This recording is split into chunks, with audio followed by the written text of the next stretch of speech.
There are beings in this universe who can shatter planets, entities that feed on stars, and gods who laugh at the screams of billions. But when a figure wreathed in golden light materialized in the void above Holy Terror, even the Astronomicon, that impossibly bright psychic beacon that guides humanity across the galaxy, flickered, just for a moment, just long enough for every navigator in the segmentum solar to feel their third eye burn with recognition of something that should not exist. His name was Robert Reynolds. In another universe, another reality, he had been called the Sentry, Earth's greatest hero, a being of such tremendous power that he held back tides of darkness with nothing but willpower and the memory of who he once was. But the dimensional rift that brought him here had stripped away context, had torn him from everything he knew, and deposited him in a galaxy where hope was a currency spent freely and worth nothing at all. He floated there, suspended in the silent vacuum, and for the first time in what might have been hours or might have been seconds, Robert Reynolds looked down upon a world that made his heart sink. Terror. Holy terror. Cradle of mankind. From orbit, it should have been beautiful, a jewel of civilization, a testament to human achievement. Instead, what he saw was a hive of grey and gold, a planet so thoroughly encrusted with cities and spires and Gothic architecture that no ocean remained visible. Billions upon billions of souls crammed into spaces never meant to hold them, and above it all, the Imperial Palace, a mountain range of cathedrals and fortresses that dwarfed anything he'd ever seen. The Sentry, let's call him that, for Robert Reynolds felt like a name from a dream now, extended his senses. In his universe, he could hear a child crying in Los Angeles while standing in New York. Here, the psychic screaming was so loud it was almost a physical force. Every human soul on that planet below was touched by something he didn't understand, a connection to something vast and terrible and divine that sat at the heart of that golden palace like a dying star. If you crave more tales from impossible powers and darker gods, subscribe now, because in the 41st Millennium, even hope needs witnesses to survive. Sentry didn't know where he was, didn't know when. But as his eyes adjusted to the strange energies that suffused this reality, as he felt the way space itself seemed thinner here, more fragile, he understood one fundamental truth. This was a universe at war with itself, and something about his arrival had just rung a bell that could be heard across dimensions. On Terra below, in the Sanctum Imperialis, deep within the Imperial Palace, a custodian guard named Valdor. No, not that Valdor. That Valdor was 10,000 years gone.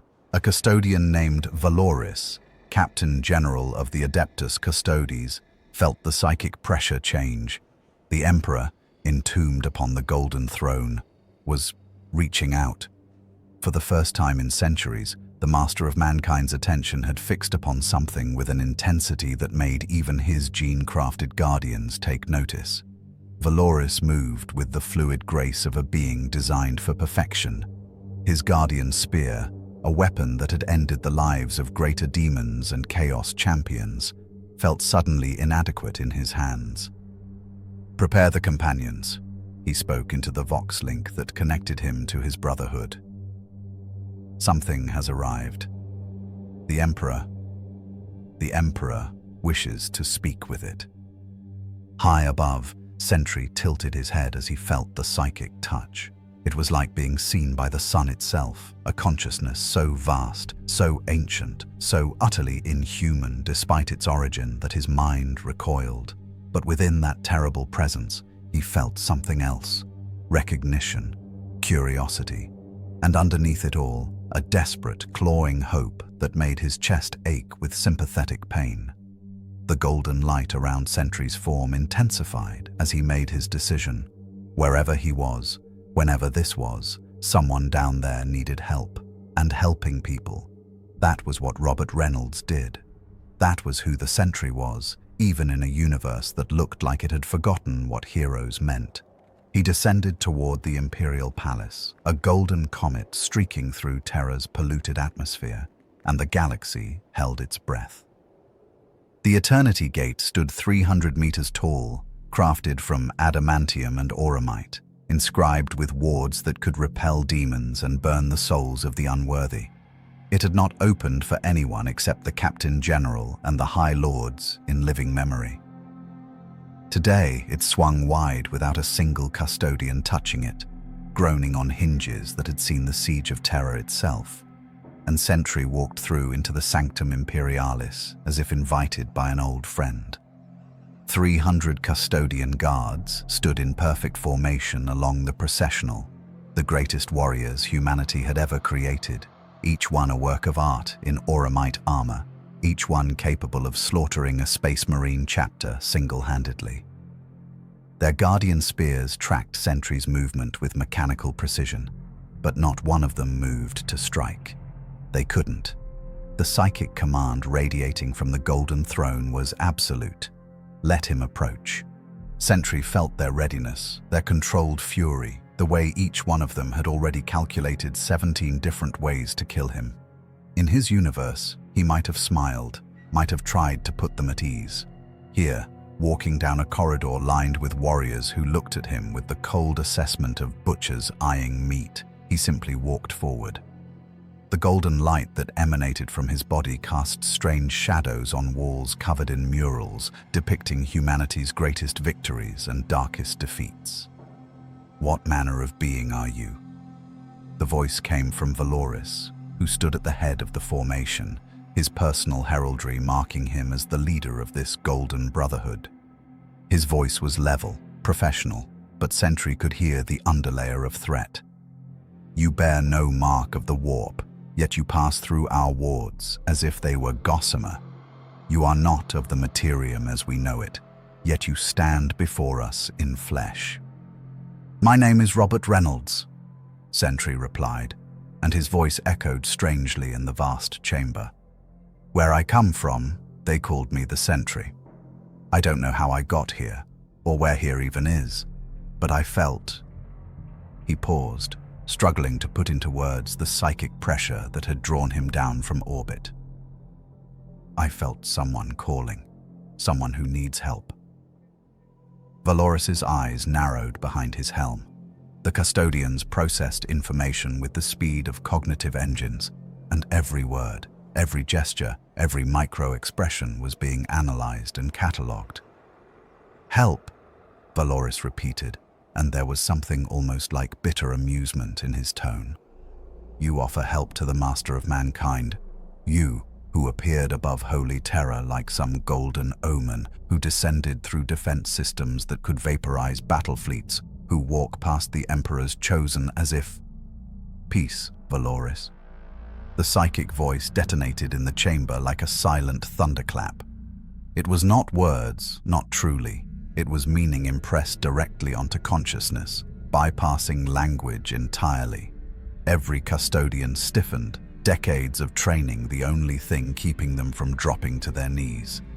Sentry stumbled, his hand going to his temple as he processed what he'd just experienced. It was like being touched by a star, if stars could think and feel and remember 10,000 years of agony. Bring him before us. We would see this impossible thing with our own eyes. The chamber beyond the Eternity Gate stretched into spaces that defied geometry.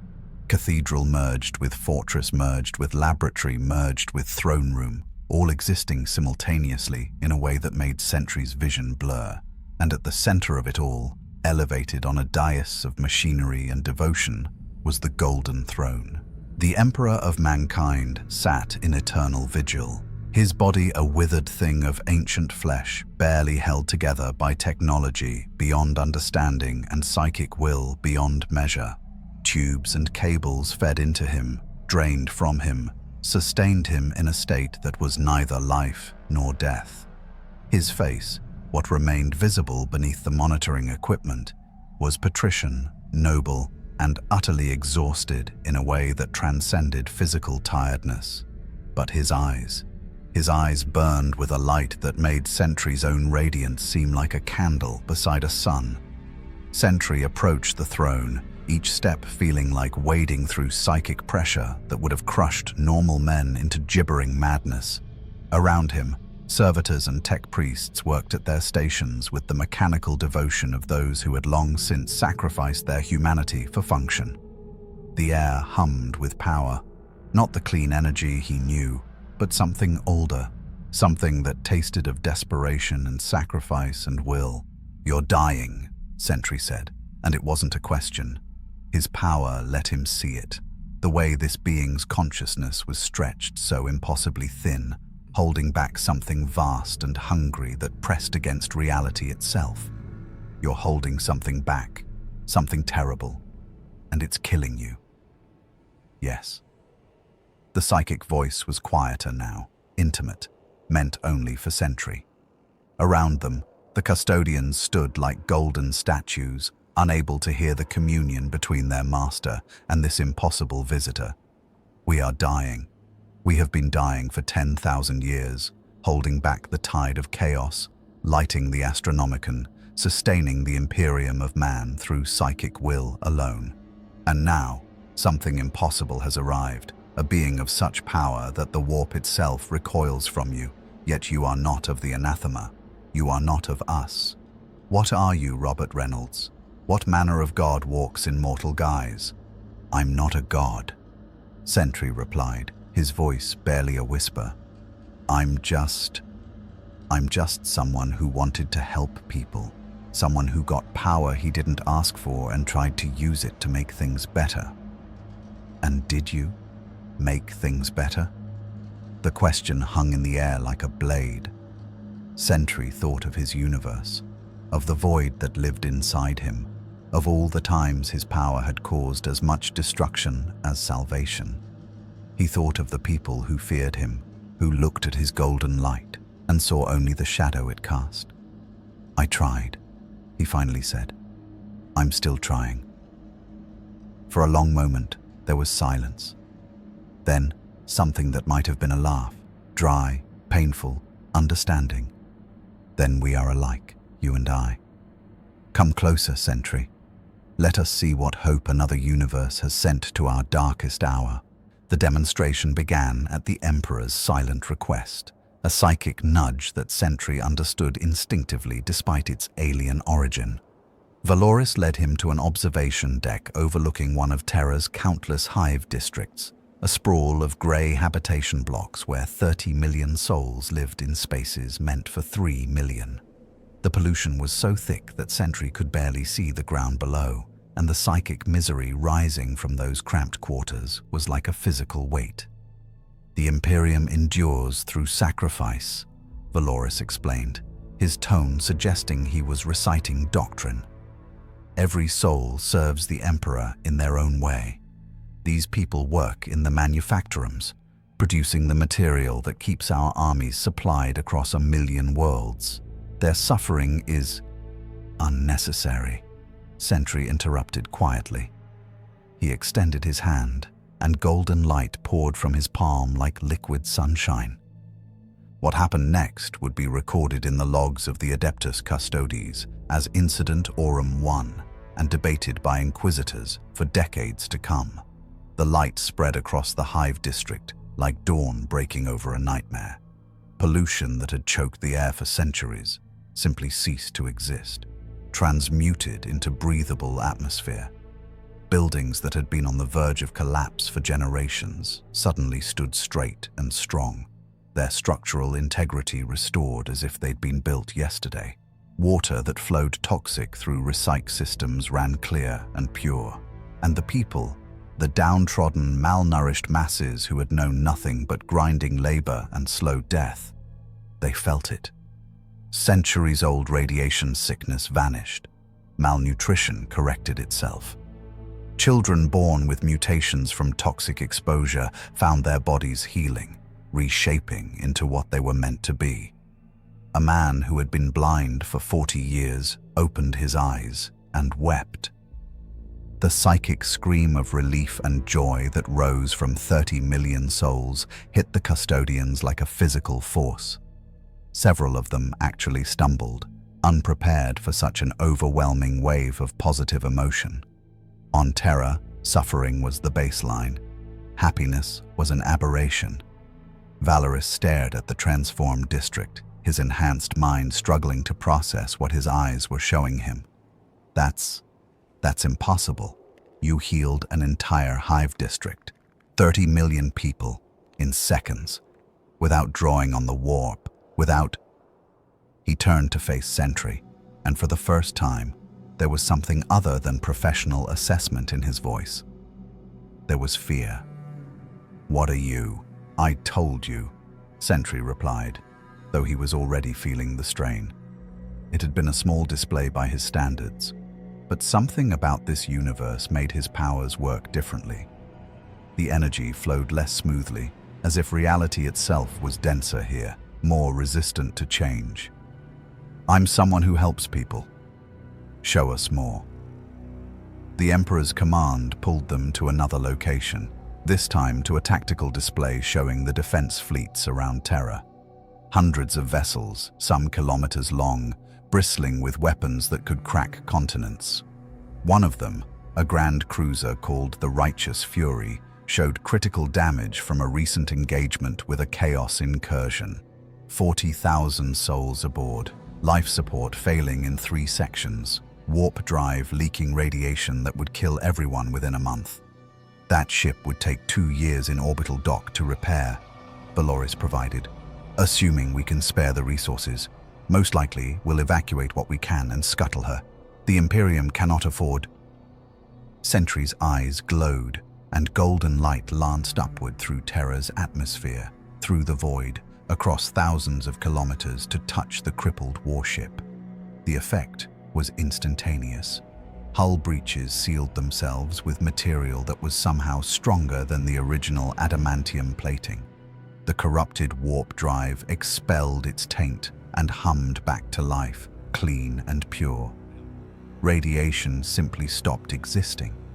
Life support systems came online with the efficiency of factory-fresh equipment. On the bridge of the Righteous Fury, Captain Mordecai Hask fell to his knees before the golden Aquila on his command throne, certain that the Emperor himself had blessed his vessel. He wasn't entirely wrong. "Impossible," Valoris breathed again. The word was becoming a mantra. "You repaired a grand cruiser from the surface of Terra, without boarding it, without even seeing the damage directly. The amount of matter manipulation alone should have..."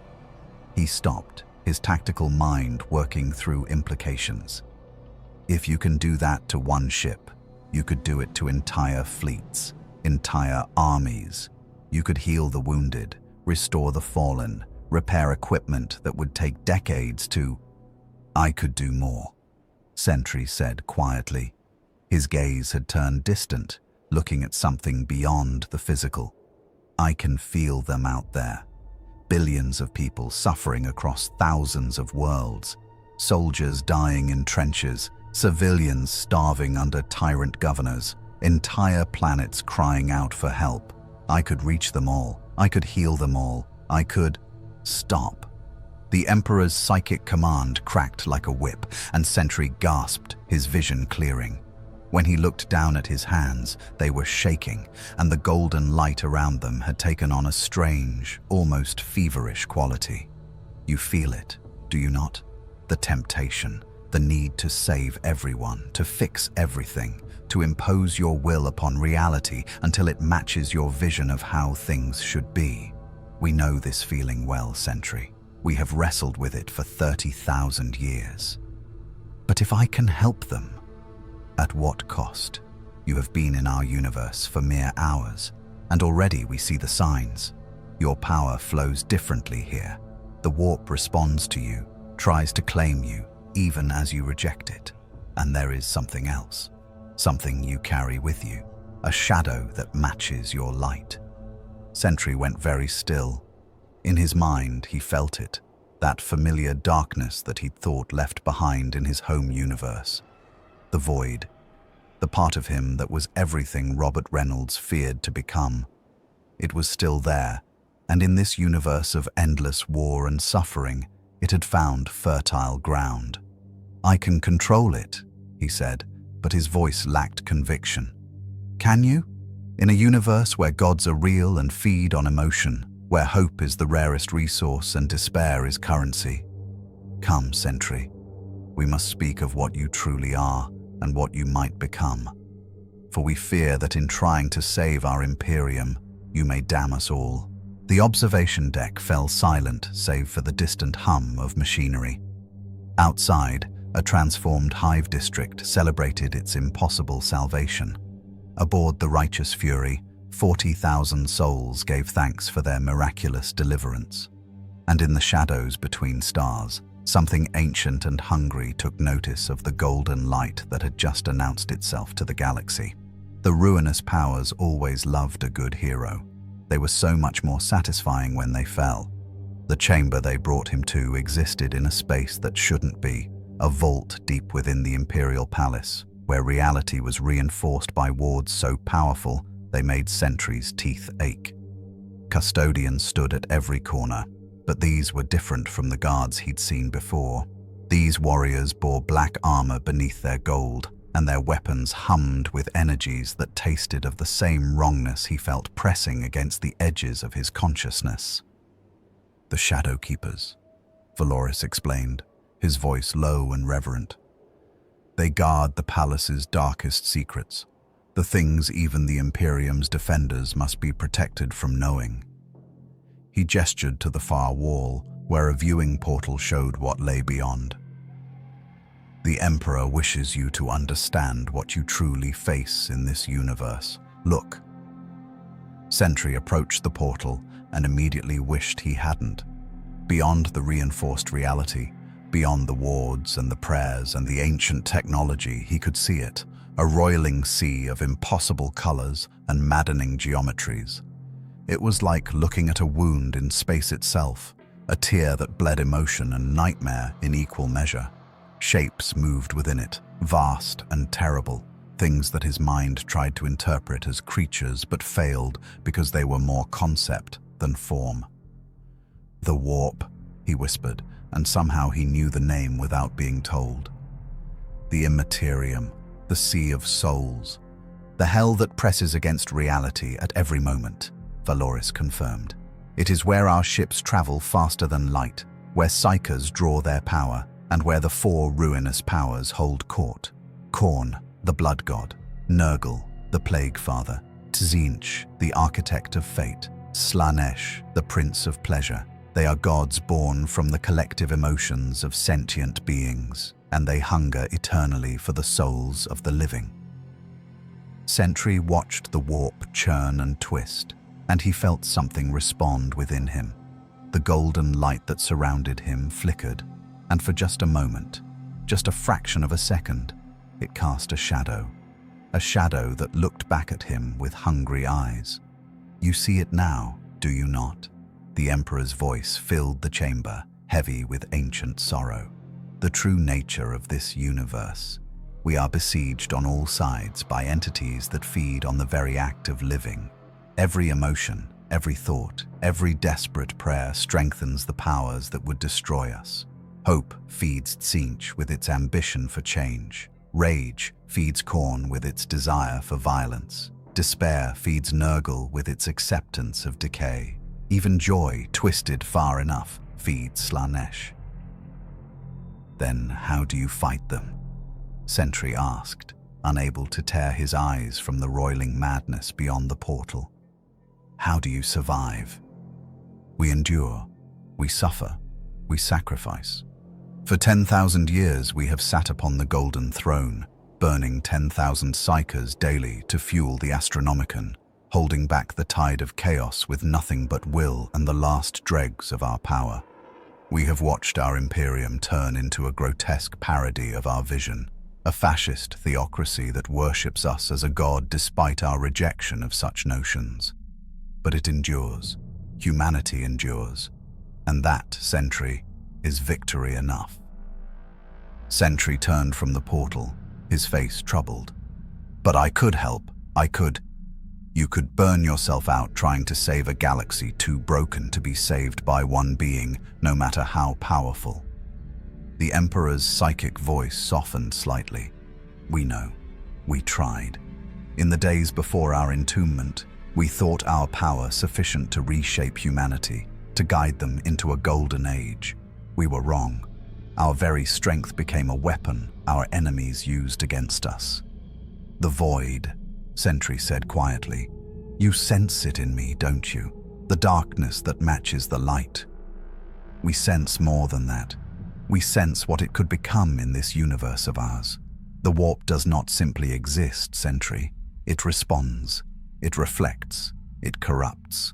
Your golden light is anathema to it, yes, but your shadow, your void, the chaos gods are already whispering to it, even now. As if in response to the Emperor's words, Sentry felt a presence brush against his mind. It was subtle at first, like the touch of silk across skin. A voice that wasn't quite a voice, speaking in tones that promised understanding, acceptance, the freedom to use his power without restraint. Why hold back? The voice whispered, and it sounded almost reasonable. Why limit yourself when entire worlds suffer? The old god on his throne asks you to restrain yourself, but you could save them all. You could remake this galaxy into paradise. All you need do is reach out, embrace your full potential. Let the void have its say. No. Sentry's voice was firm, but his hands clenched into fists. The golden light around him pulsed erratically, and the shadows it cast began to move independently, stretching toward the warp portal as if drawn to it. I won't listen to... Tzeentch, the Emperor identified, and his psychic presence surged, severing the connection with the force of a guillotine. The Architect of Fate has noticed you. This is both sooner and more dangerous than we feared.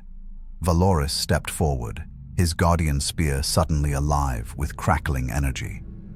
Lord Emperor, if he has been touched by the ruinous powers, he has not.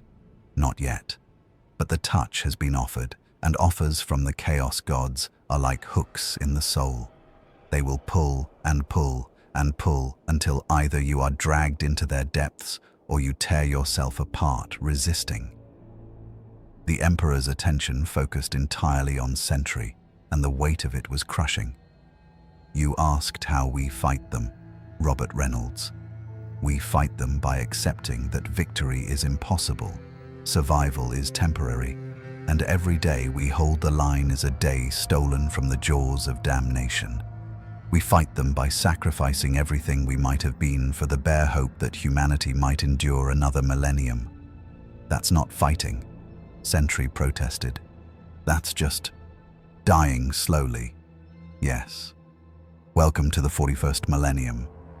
The silence that followed was broken only by the distant humming of the warp beyond its prison of wards. Sentry stood in the center of the chamber, a being of impossible power and terrible potential, and for the first time since arriving in this dark universe, he understood the true scope of what he faced. This wasn't a world that needed a hero. This was a world that had long since given up on heroes and settled for martyrs instead. Outside the vault, across the vast expanse of terror and beyond into the void, something stirred in the warp. 4 ancient intelligences turned their terrible attention toward the golden light that had appeared in real space, and in the courts of chaos, plans began to form. Plans that would make Horus's betrayal look like a rehearsal for the real performance. The void, still small and contained within Sentry's psyche, felt their attention and smiled. The decree came from the highest levels of the ecclesiarchy within 3 days of Sentry's arrival, and it split the imperial faith down the middle like a power axe through ceramite. In the cathedral of the Savior Emperor on Terra, Cardinal Armando Severus stood before an assembly of 500 high-ranking clergy and declared Robert Reynolds to be the Golden Herald, a living saint sent by the Emperor himself to deliver the Imperium from its darkest hour.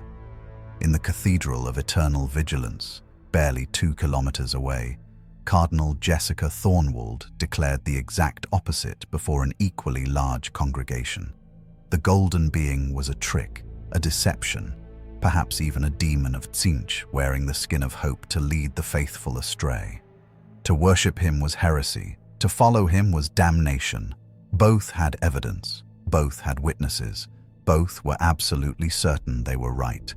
Sentry stood in his quarters, a chamber in the palace usually reserved for visiting chapter masters, and watched the riots unfold on the pick screens that Valoris had provided.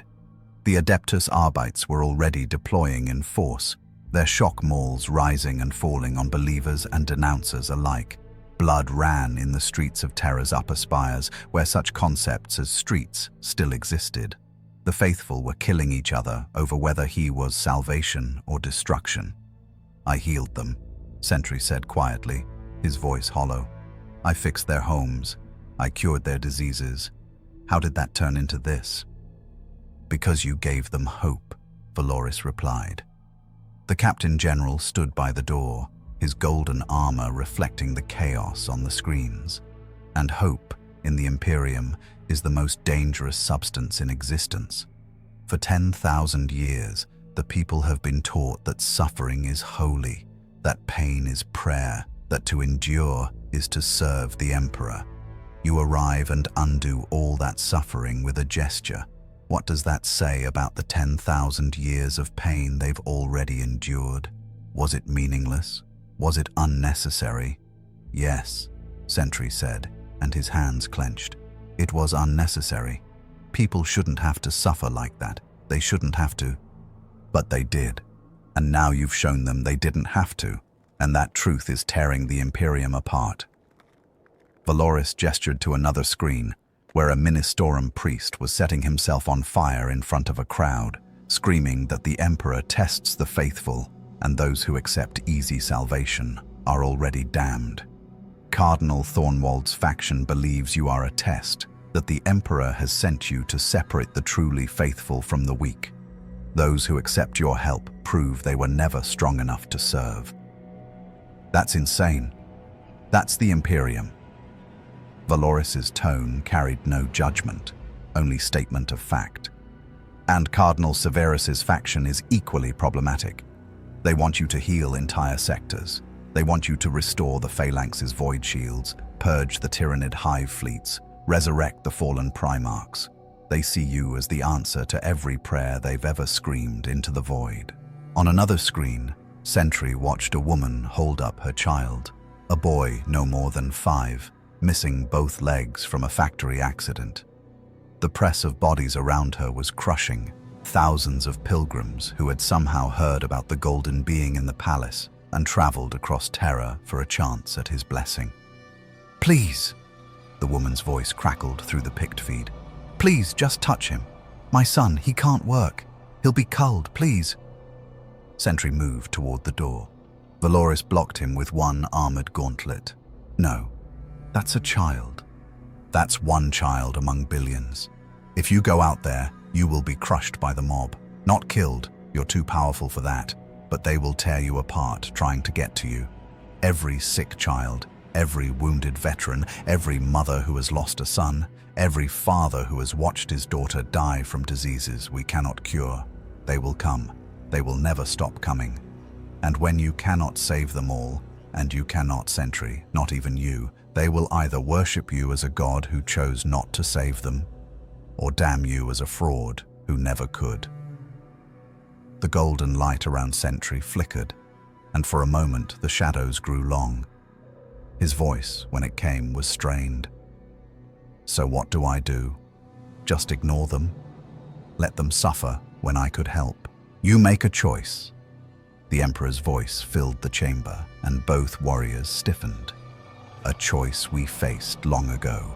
Do you save those you can reach, knowing it will create jealousy and resentment among those you cannot? Do you spread yourself across the galaxy, healing a few on each world until your power is so divided it means nothing? Or do you accept that some suffering is beyond even your ability to address and focus on the threats that truly matter?" "What threats?" Sentry asked, though he felt he already knew the answer. The great devourer approaches from beyond the galactic rim. The Necrons wake from 60 million years of sleep. The Orks mass for wars that will drown worlds in green tides. Chaos spreads from the eye of terror like a cancer. The Tau expand their empire with every passing year. The Craftworld Eldar play their incomprehensible games with the fate of species. These are the enemies that will end humanity, Sentry. Not disease, not poverty. Those are symptoms of a galaxy at war. Address the war, and perhaps, there will be time for healing. Sentry looked at the screens again. The woman with her crippled child had been swept away by the crowd. On another feed, Cardinal Severus was declaring him the second coming, the Emperor made manifest. On a third, Cardinal Thornwald was organizing a purge of golden heretics with the full backing of the Adeptus Sororitas. "And if I refuse?" Sentry asked quietly. "If I decide to just help people instead of fighting your wars?" Valoris and the Emperor both went silent. Finally, it was the Captain General who spoke. "Then you become what Chaos wants you to become, a being of infinite power and infinite mercy, stretched so thin trying to save everyone that you save no one. And when you finally break, when the void you carry can no longer be restrained, Chaos will have a weapon that makes Horus's betrayal look like a child's tantrum." "I won't break." "Everyone breaks," Valoris said, and there was something almost gentle in his voice. "The Emperor broke. The Primarchs broke. Every hero the Imperium has ever produced has broken. The question is not if, but when, and what remains after the breaking." Outside, the riots continued. Terror burned, just a little, in the name of faith and certainty. And in the warp, the Chaos Gods watched with interest as their newest piece was placed upon the board. Tzeentch whispered of destiny and greatness. Khorne growled of the glory in battle. Nurgle crooned of acceptance and peace. Slaanesh sang of the pleasure in using power without restraint. The Void listened to all of them and waited. Commander Dante of the Blood Angels was old, older than most Space Marines had any right to be. 1,500 years of service to the Emperor, 1,500 years of watching his brothers fall to the Black Rage or the Red Thirst, 1,500 years of bearing a burden that would have crushed lesser beings. When the summons came from Terra, requesting his presence for a matter of unprecedented importance, he had made the journey with the weary resignation of a man who had long since stopped hoping for good news.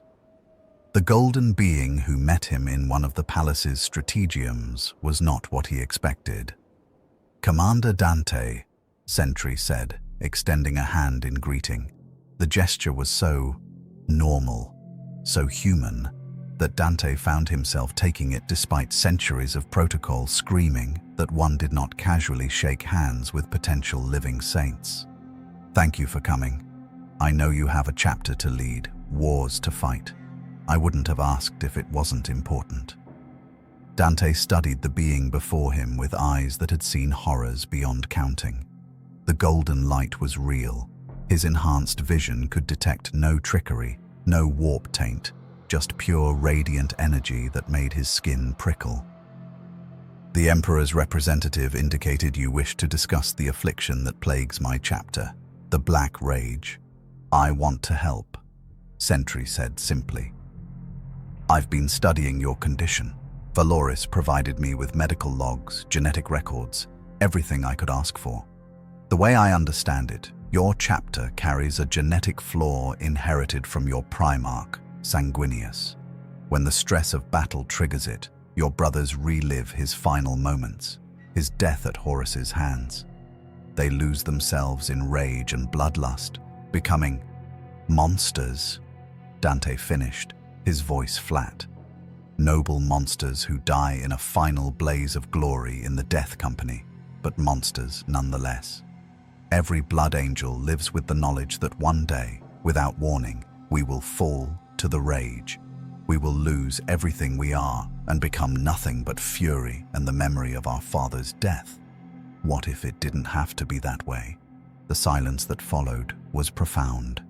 Dante's enhanced hearing picked up the subtle shift in the room's atmosphere, the way Valoris and his custodians suddenly went very still. "Explain," Dante said carefully. Sentry gestured, and a hololithic display materialized between them.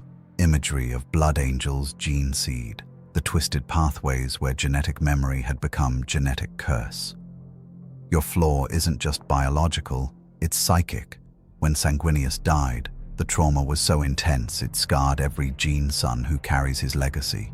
It's locked into your very DNA, passed from generation to generation. But I think..." He paused, choosing his words carefully. "I think I can heal it. Repair the damage at the genetic level, smooth out the psychic scarring. Your brothers would still remember their Primarch, still honor his sacrifice, but they wouldn't be doomed to relive his death." Dante felt something stir in his chest, an emotion he'd thought long since buried beneath layers of duty and resignation. Hope. Dangerous, treacherous hope.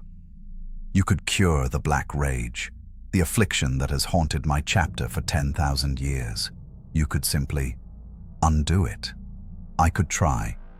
Sentry's expression was earnest, almost painfully so. "I've healed genetic damage before, repaired things that other people called impossible. Give me one of your brothers who's fallen to the rage. Let me attempt it, and if it works, you will change the Blood Angels forever."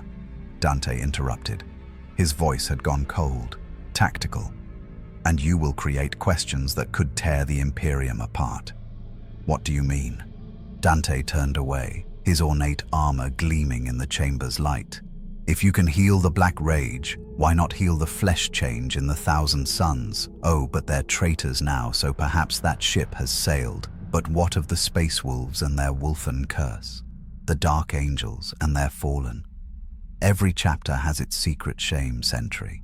Every gene line carries flaws that we have learned to live with, to fight through, to accept as the price of being the Emperor's angels of death. But if those flaws could be removed, then what does that say about the 10,000 years we spent bearing them?" Dante's voice carried the weight of 15 centuries. "What does it say about every brother we lost to the rage? Every Death Company Marine who died screaming in the grip of psychic trauma? Every recruit who had to accept that his very existence was a ticking time bomb? Were they unnecessary deaths, Sentry?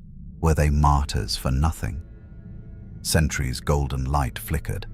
"I don't understand. You're saying you'd rather keep suffering than accept a cure." "I'm saying that the cure itself is a weapon." Dante turned back, and his eyes were hard. "If you heal the Blood Angels, other chapters will demand the same. The Imperium will fracture over who deserves your intervention and who doesn't. The Adeptus Mechanicus will try to vivisect you to understand your abilities. The Inquisition will declare you either the Emperor's greatest gift or the greatest threat to stability in 10 millennia. And worst of all..." He paused, his expression troubled.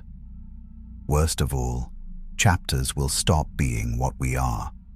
Weapons that accept our flaws because we have no other choice, and start demanding to be perfected. That path leads nowhere good.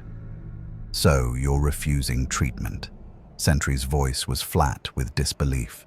"I'm asking for time to consider what accepting treatment means."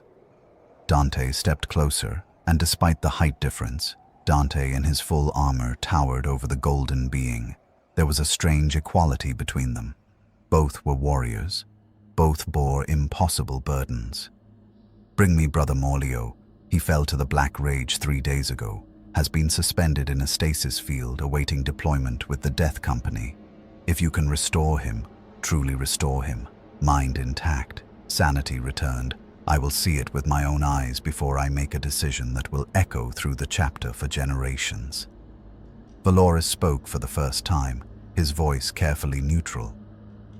"The Emperor has sanctioned this trial. Brother Morlio will be brought to a secured medical facility within the hour." The trial took place in a chamber deep within the palace, watched by custodians, apothecaries, and Commander Dante himself. Brother Morleo was a young Marine by Blood Angel standards, only 200 years of service, but the Black Rage had transformed him into something feral. Even in the stasis field, his face was twisted in a rictus of fury and anguish, his lips moving soundlessly as he relived sanguineous death for the 10,000th time. Sentry approached the field, and the golden light around him intensified. He reached out, his hand passing through the stasis field as if it weren't there, and touched Morleo's forehead. The light pulsed, and everyone in the chamber felt it. A wave of energy that was neither warp nor materium, something that existed outside the understood laws of this universe.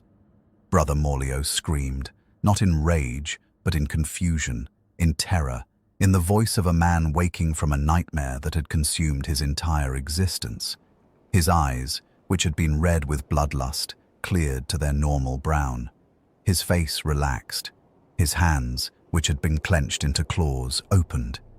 "Commander?" Morleo's voice was hoarse, uncertain. I was in the throne room. Horus was there. The War Master raised his weapon, and Father was..." He stopped, his enhanced mind processing. "But that was 10,000 years ago. How am I remembering it? Why am I here?" Dante moved forward, his expression carefully controlled. "Brother Morleo, do you know who you are?" "I am Brother Morleo of the Blood Angels, Commander. 7th Company, Tactical Squad Aureus." The Marine's eyes focused, clarity returning with every word. "I was on Baal Secundus. We were fighting the Tyranids in the southern hive clusters, and then I felt it. The rage. I fell, didn't I?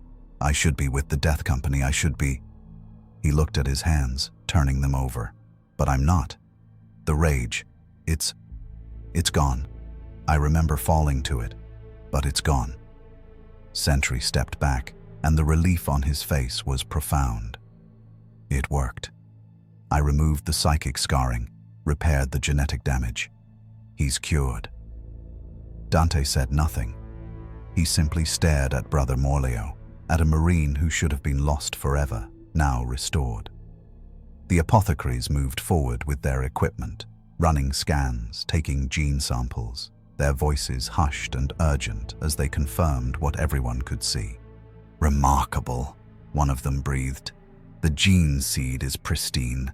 The psychic damage is simply absent, as if it never existed. Commander, this is heresy," Dante said quietly, "or miracle. I haven't decided which." He turned to face Sentry, and on his ancient face was an expression that mixed wonder and dread in equal measure. "You have given me back my brother, Sentry. You have done what 10,000 years of prayer and gene manipulation could not. But in doing so, you have created a problem that may destroy the Blood Angels more thoroughly than the Black Rage ever could." "How?" Sentry asked, genuinely confused. Dante gestured to Morleo, standing there whole and sane and alive. "Because now we know it's possible.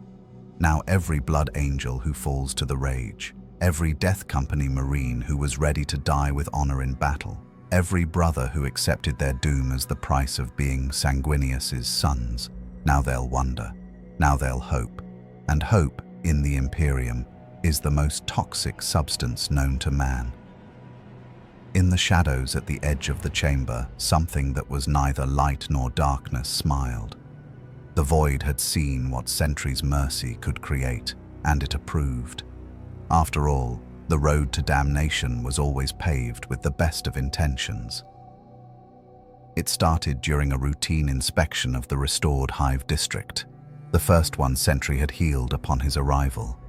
Valoris had insisted on accompanying him, along with a full complement of custodians, because even on Terra, gratitude could turn to religious mania in a heartbeat.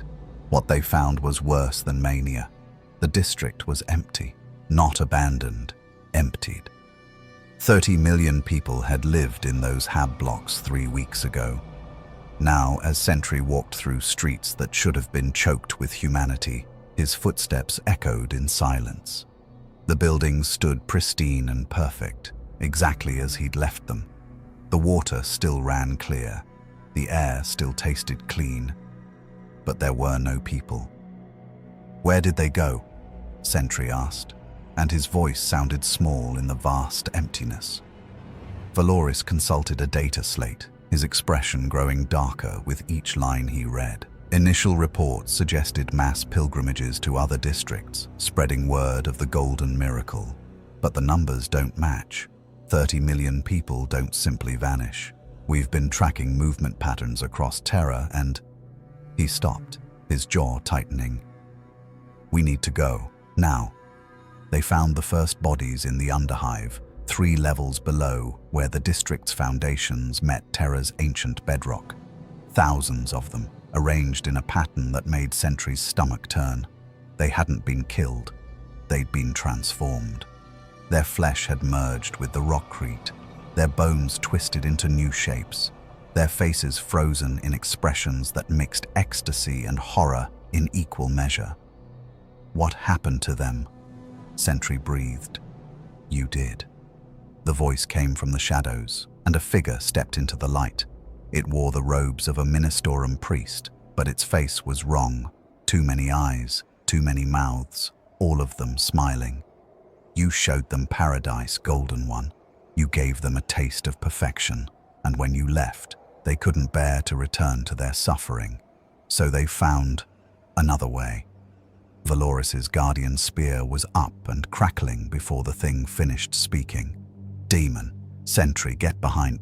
But Sentry was already moving forward, golden light blazing. "What did you do to them?" "I?" The demon laughed, and its voice echoed from all its mouths at once. "I did nothing. They called to us, 30 million souls crying out for the perfection you showed them, for the peace you gave them, and then took away. My lord Slanesh heard their prayers, and I merely answered. They're happy now, eternally, exquisitely happy." The demon gestured, and Sentry saw it, really saw it. The people weren't dead. They were alive, their nerves still firing, their minds still aware. They'd been transformed into a living monument to impossible sensation, every moment an eternity of pleasure and pain so intertwined they'd become the same thing. They would remain like this forever, or until someone had the mercy to burn them all. "No." The word fell from Sentry's lips like a stone. "No, I healed them. I saved them. You showed them hope in a hopeless universe." The demon purred. "And hope, when it's taken away, leaves a void so perfect that chaos itself can nest within it.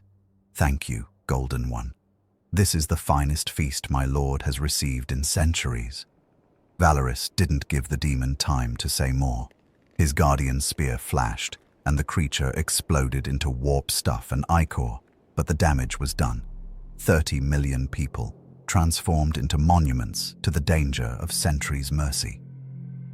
"Burn it," Sentry said, voice hollow. "Burn all of it.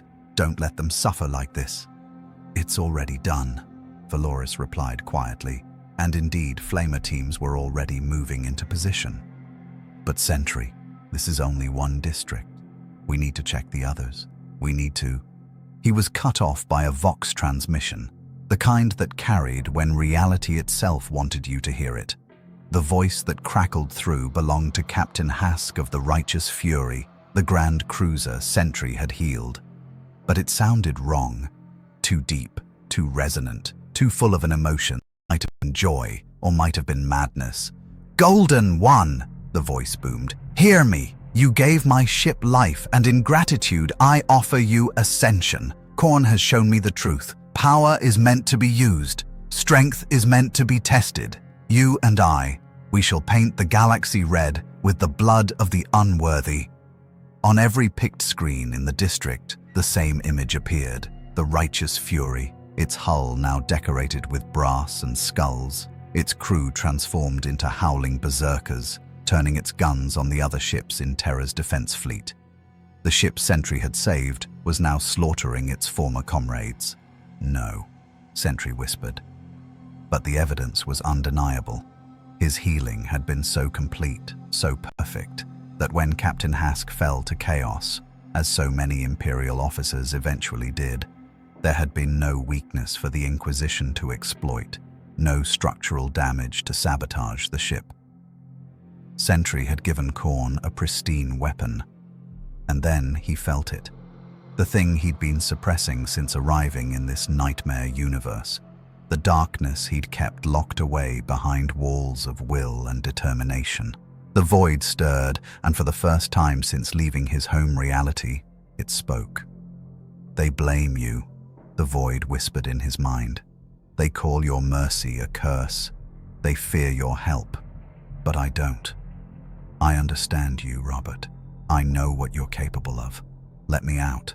Let me show them what real power looks like. Let me." "No!" Sentry's shout was accompanied by a pulse of golden light so intense that every custodian in the district stumbled.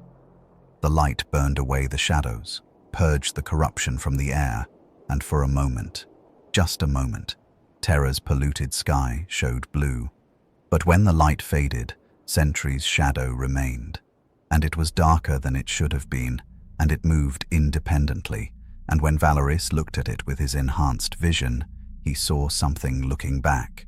Something that wore Sentry's face but smiled with teeth that had never known mercy. "Captain General," one of the Shadowkeepers spoke urgently into the Vox. "We're detecting massive warp pressure spikes across 17 sectors. It's centering on him. Whatever he's suppressing, it's starting to leak through." Valoris made a decision that would haunt him for the rest of his immortal life. He raised his guardian spear and leveled it at Sentry's chest. Around them, 300 custodians did the same. "Sentry, Robert Reynolds, by the authority of the Emperor of Mankind, I am placing you in protective custody. You will accompany us to a containment facility where you can what?" Sentry's voice was strange now, harmonizing with something deeper. "Lock me up, study me, try to weaponize what I am. I came here to help, Valoris. I healed your people. I saved your ships. And now you point spears at me because your universe is so broken that even kindness becomes corruption?"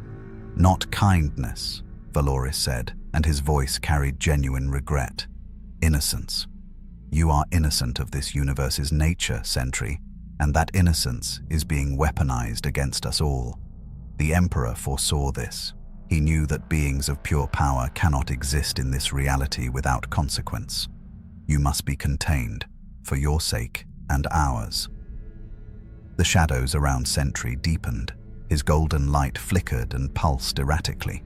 And in the warp, the 4 Chaos Gods leaned forward with interest, because this was the moment they'd been waiting for. The moment when the Golden Hero realized that in the 41st Millennium, there was no such thing as heroism without cost. "I won't be contained," Sentry said, and his voice was definitely harmonizing now, golden light and dark void speaking in terrible unison. "I won't be imprisoned for trying to help. If this universe is too broken for kindness, then maybe—" The void smiled through Sentry's shadow, and the words that came next were spoken in 2 voices. "Maybe it needs to break a little more before it can be fixed." The eruption of power that followed would be recorded in Imperial archives as the Aurum Catastrophe. 300 custodians were thrown backward like leaves in a hurricane.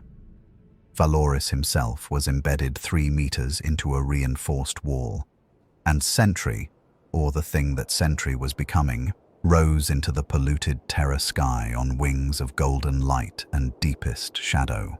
The void had emerged, and the galaxy was about to learn what happened when you pushed an innocent man too far. The chamber existed in a space between spaces, where the warp and materium bled together in ways that would drive mortals mad. Here, in the realm of chaos, the 4 ruinous powers held court in their respective domains, and for the first time in millennia, all 4 turned their attention toward a single point in real space. Khorne sat upon his throne of brass and skulls, his hounds growling at his feet. The blood god watched the golden figure streak across Terra's sky, watched the void emerge like a second skin, and he grinned with a mouth full of fangs. Blood and skulls, a warrior of true power. See how he breaks his chains. See how he rejects their weakness. He will be mine. In the garden of Nurgle, the Plague Father chuckled with diseased affection. Boils burst and reformed on his rotting flesh as he watched Sentry's golden light flicker and fade, watched the corruption of good intentions play out in real time. Poor creature, Nurgle wheezed fondly. He tried so hard to help, and look what his kindness birthed. Suffering, despair, the acceptance that all things decay, even hope itself. Yes, he will understand. He will come to me, and I will embrace him as I embrace all who finally accept the truth. Slaanesh writhed in pleasure-pain, watching the drama unfold with eyes that were too beautiful to look upon. Such delicious anguish. The hero realizes his heroism is poison. The savior becomes the threat. Oh, the exquisite sensation of watching him tear himself apart between what he is and what he fears to become. I must have him. Such a soul would sing eternally in my realm. But it was Tzeentch who laughed longest and loudest. The architect of fate saw all the threads, all the possibilities, all the ways this could unfold. Fools, the changer of ways cackled, voice echoing through impossible geometries. You see a warrior to claim, a soul to corrupt, a sensation to consume. But I see what he truly is. A key, a bridge between realities. His very existence proves that other universes can touch ours, and where one path opens, more will follow.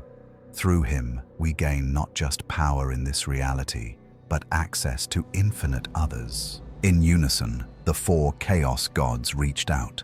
Their power surged through the warp like a tsunami, crashing against the barriers between dimensions, seeking the crack that was Sentry's divided soul. They whispered their offers, their promises, their truths wrapped in lies and lies wrapped in truths. And in the skies above Terra, Sentry, or what remained of Robert Reynolds, felt them all. Khorne's voice was thunder and battlefield roars. They fear your strength. They chain you because they are weak. Embrace the fury. Let the void consume all restraint. Take what is yours by right of power. Nurgle's voice was a grandfather's gentle decay. You tried so hard, dear child. You wanted to heal them and they rejected you. I accept you. In my garden, your failures become gifts. Your despair becomes peace. Stop fighting. Stop trying. Let it all rot away. Slaanesh's voice was pleasure indistinguishable from agony. Feel it, Golden One, the exquisite pain of trying to save the unsavable, the delicious sensation of power without limit. Let go of restraint. Experience everything you've denied yourself. Become the god you were always meant to be. Tzeentch's voice was 1,000 whispered plans. I see your future, Sentry. All possible futures. In one, you save them all and doom yourself. In another, you destroy everything trying to help. But there's a third path, a secret path, where you become more than hero or villain. You become change itself. Just as you changed realities, you can change this one, remake it, perfect it. All you need do is accept my gift of sight. Sentry floated above the Imperial Palace, his body wreathed in unstable energy. Golden light pulsed from his chest while tendrils of darkness coiled around his limbs. The void, his shadow, his buried madness, was no longer content to remain buried. It had tasted this universe's nature, had fed on the despair and rage and corruption that saturated every atom, and it had grown strong. Robert. The void spoke with his voice, but darker, deeper. Robert, look at what they've made us do. We saved those people and they became monsters. We healed that ship and it became a weapon. Everything we touch in this universe turns to poison. Maybe the problem isn't us. Maybe it's them. No, Sentry gasped, trying to assert control. No, I just need to be more careful. You need to stop pretending. The void's roar shook the air itself. This universe doesn't want heroes, Robert. It wants weapons, martyrs, broken things that throw themselves into the meat grinder and call it victory. Well, we're not broken. We're powerful. And maybe, if we stopped holding back, if we really used what we are, we could fix this.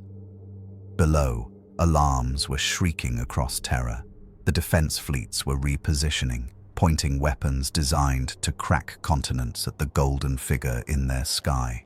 In the Imperial Palace, the Emperor's psychic presence surged, trying to contain the warp pressure that Sentry's emotional turmoil was generating. But even he, the most powerful psyker in the galaxy, couldn't reach through the veil of chaos that the four gods had woven around their prize. Commander Dante watched from a palace tower, Brother Morleo at his side. The Marine Sentry had saved from the Black Rage, now watching his savior come apart at the seams. "He's fracturing," Dante said quietly. "The power he carries, it's too much for one soul, especially a soul as kind as his." "Can we help him?" Morleo asked. "I don't know if anyone can help him now." The Chaos Gods pressed harder, their whispers becoming commands, their offers becoming demands. The warp itself rippled with their combined attention, and across the galaxy, psychers screamed as they felt the pressure building. Something was about to break, something fundamental. And then Sentry did something none of them expected. He stopped fighting, the golden light stabilized, the darkness retreated, not defeated but contained. When Sentry opened his eyes, they were clear, not golden, not void black, but a simple human brown. And when he spoke, his voice was quiet but carried across every Vox channel on Terra. "You're right," he said to the void, to the Chaos Gods, to everyone listening. "You're right that this universe is broken. You're right that kindness becomes corruption here. You're right that trying to save everyone just makes things worse." He paused, and something in his expression was terrible to behold.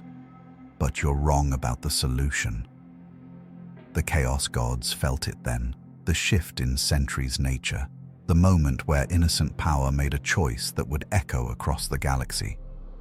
He wasn't accepting their offers. He wasn't rejecting them either. He was doing something far more dangerous. He was adapting.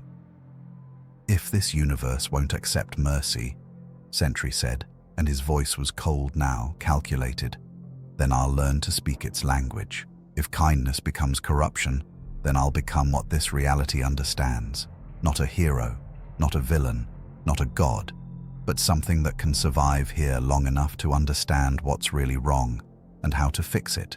The void laughed, dark and satisfied. The Chaos Gods recoiled because they'd wanted him broken or corrupted, not evolved. And the Emperor, from his golden throne, felt something that might have been hope or might have been horror. Sentry descended slowly back to the palace landing platforms, where Valoris and his custodians waited with weapons ready. But the being that touched down on Terra's sacred soil wasn't the innocent hero who'd arrived weeks ago. He was still golden, still powerful, but there was something else there now. Something that understood darkness not as an enemy to fight, but as a tool to wield. "I'll help you fight your wars," Sentry said to Valoris, and his smile was wrong, too knowing, too cold. "I'll be the weapon you need, but on one condition. When this is over, when the threats are dealt with, you let me fix what's really broken. Not the symptoms, the disease itself." Valoris stared at him, and for the first time in his immortal life, the Captain General of the Adeptus Custodes felt genuine fear. Because he understood what had just happened. The innocent power had been given a choice between breaking or adapting, and it had chosen to adapt to the 41st Millennium. The Chaos Gods, watching from their domains, realized their mistake. They'd pushed too hard, too fast. They'd wanted to corrupt him, to claim him, to break him. Instead, they'd taught him. And now he was something new, something that might be more dangerous than any hero or demon they'd ever faced. a being of infinite power who'd learned to think like the 41st Millennium. The void whispered one last thing before retreating back into the depths of Sentry's psyche. Finally, you're ready to do what needs to be done. And in the silence that followed, no one could say if that was a good thing or the beginning of the end. The Ork war that descended upon Armageddon was the largest in recorded imperial history. Gazkul Mag Uruk Thraka had returned, and this time he'd brought every greenskin from 3 sectors with him. The sky turned green with descending rock ships and attack craft.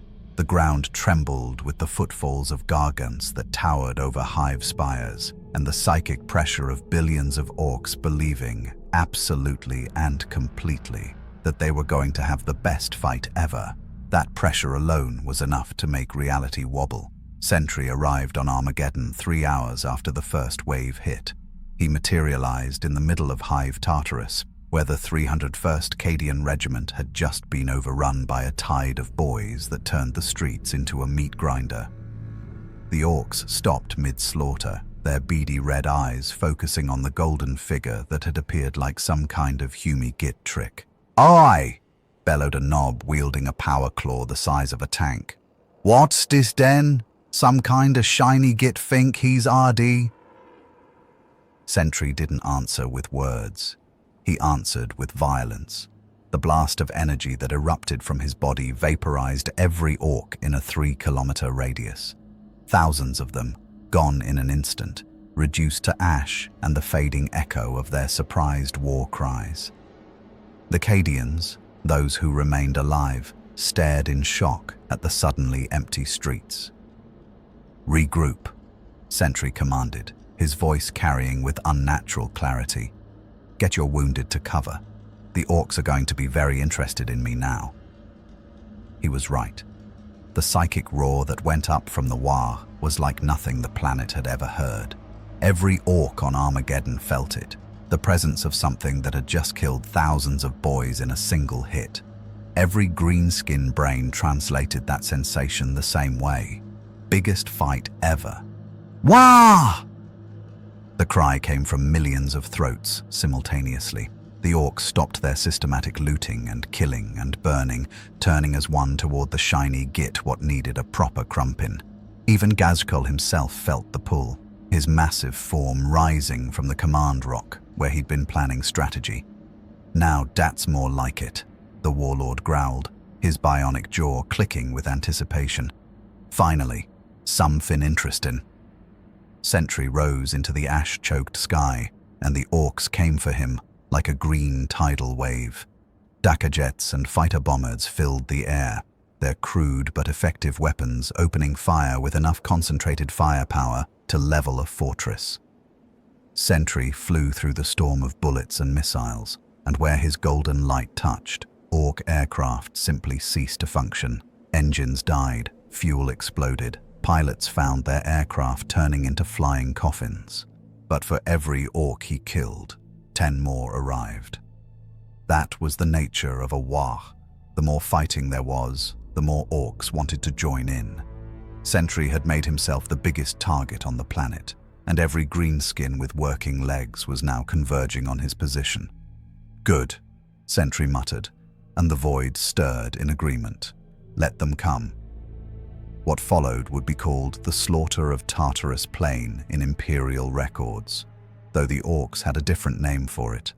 "Da day da shiny git got proper stabby." Sentry descended to ground level and let the War crash against him like a tsunami. They came in their millions, boys with choppers, knobs with power claws, mega knobs in their crude armor, storm boys with their rockets, pain boys eager for new parts. Weird boys whose heads were about to explode from the psychic pressure. They came and they died, but they kept coming because that's what Orks did. And Sentry killed them. Not cleanly, not mercifully. He killed them the way the 41st Millennium demanded, with overwhelming, brutal efficiency that made even the Orks pause. His fists shattered meganob armor. His eye-beams carved through Ork hordes like a lass cutter through flesh. When they got close enough to hit him, and some did. Because Orks were nothing if not persistent, the impacts barely slowed him down. A war boss wielding a massive power claw managed to land a solid hit, the energy field around the weapon crackling as it tore through the air towards Sentry's head. Sentry caught the claw in one hand, stopped it cold, and crushed it. The war boss stared at his ruined weapon for a moment, before Sentry's other hand punched through his chest and ripped out whatever passed for an Ork's heart. "Wah!" the dying war boss gurgled, because even in death, Orks approved of a good scrap. But something was wrong. Sentry could feel it. The Void was enjoying this too much. Every Ork he killed, every moment of violence, every splash of green blood, fed the darkness inside him.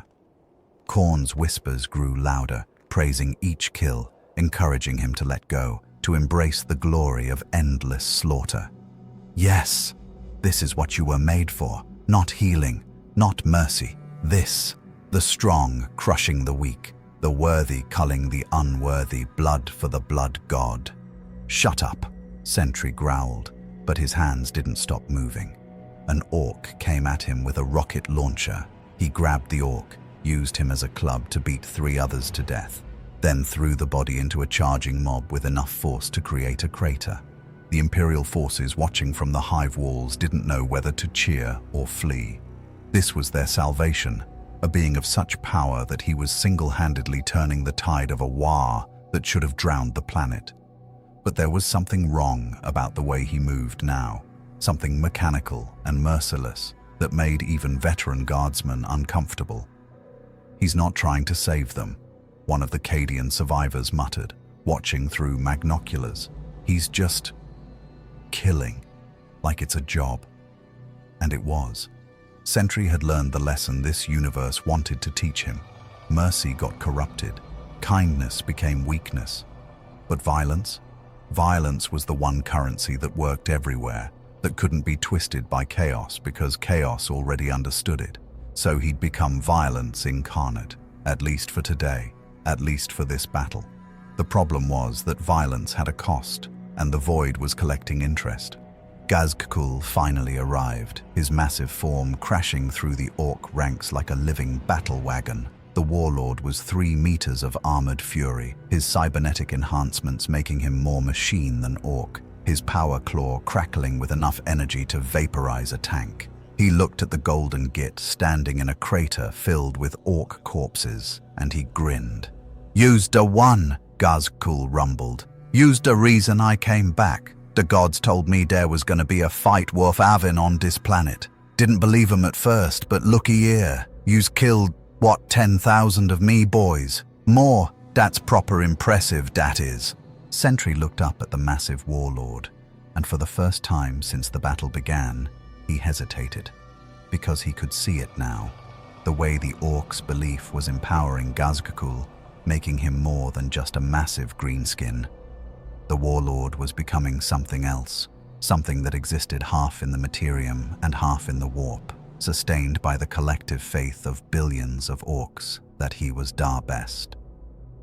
"You're going to make me kill you," Sentry said quietly. "That's the point!" Ghazghkull roared with delight. "Now come on, shiny git. Let's see if you're really as hard as you think you are." The warlord charged, and Sentry met him head-on.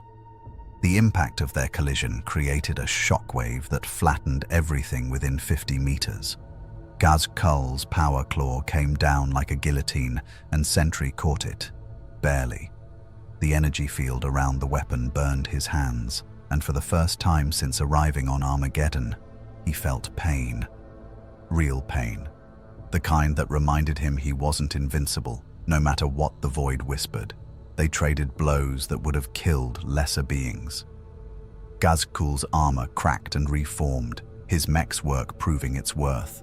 Sentry's golden light flickered and pulsed, struggling to maintain coherence against an opponent who was as much idea as flesh.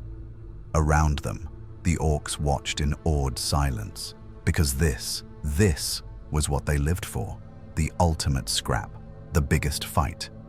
And then Sentry made a mistake. He reached deep, pulling on more power than he should have, trying to end the fight quickly before the void could take over completely. Golden light exploded from his body with the force of a small sun, and Ghazghkull was blasted backward, his armor melting, his flesh burning. But the warlord laughed. Even as he died, Ghazghkull Mag Uruk Thraka laughed. Knew it. He gurgled through a ruined throat. Knew yous was special. Yous gonna make the next war even bigger. He died with that smile on his face, and the psychic backlash of his death rippled across Armageddon. Every orc on the planet felt their boss die, and instead of breaking them, it energized them. Because now they knew there was something out there strong enough to kill Ghazghkull, which meant there was something out there worth fighting. Sentry stood in the ruins of Tartarus Plain, surrounded by millions of orc corpses, and realized his mistake. He'd won the battle. But in doing so, he'd created a legend. The orcs would return, stronger and more numerous, because he'd proven there was a fight worth having here. And worse, he'd enjoyed it.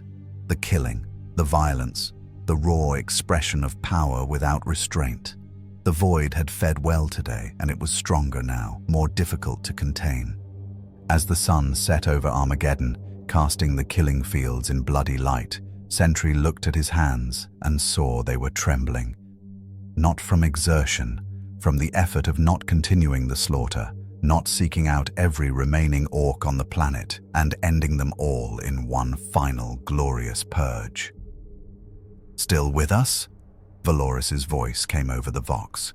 The custodian had been watching from a command ship in orbit, coordinating Imperial forces while Sentry did what this universe demanded of him. "For now," Sentry replied, and his voice sounded hollow even to himself. "How many did I kill?"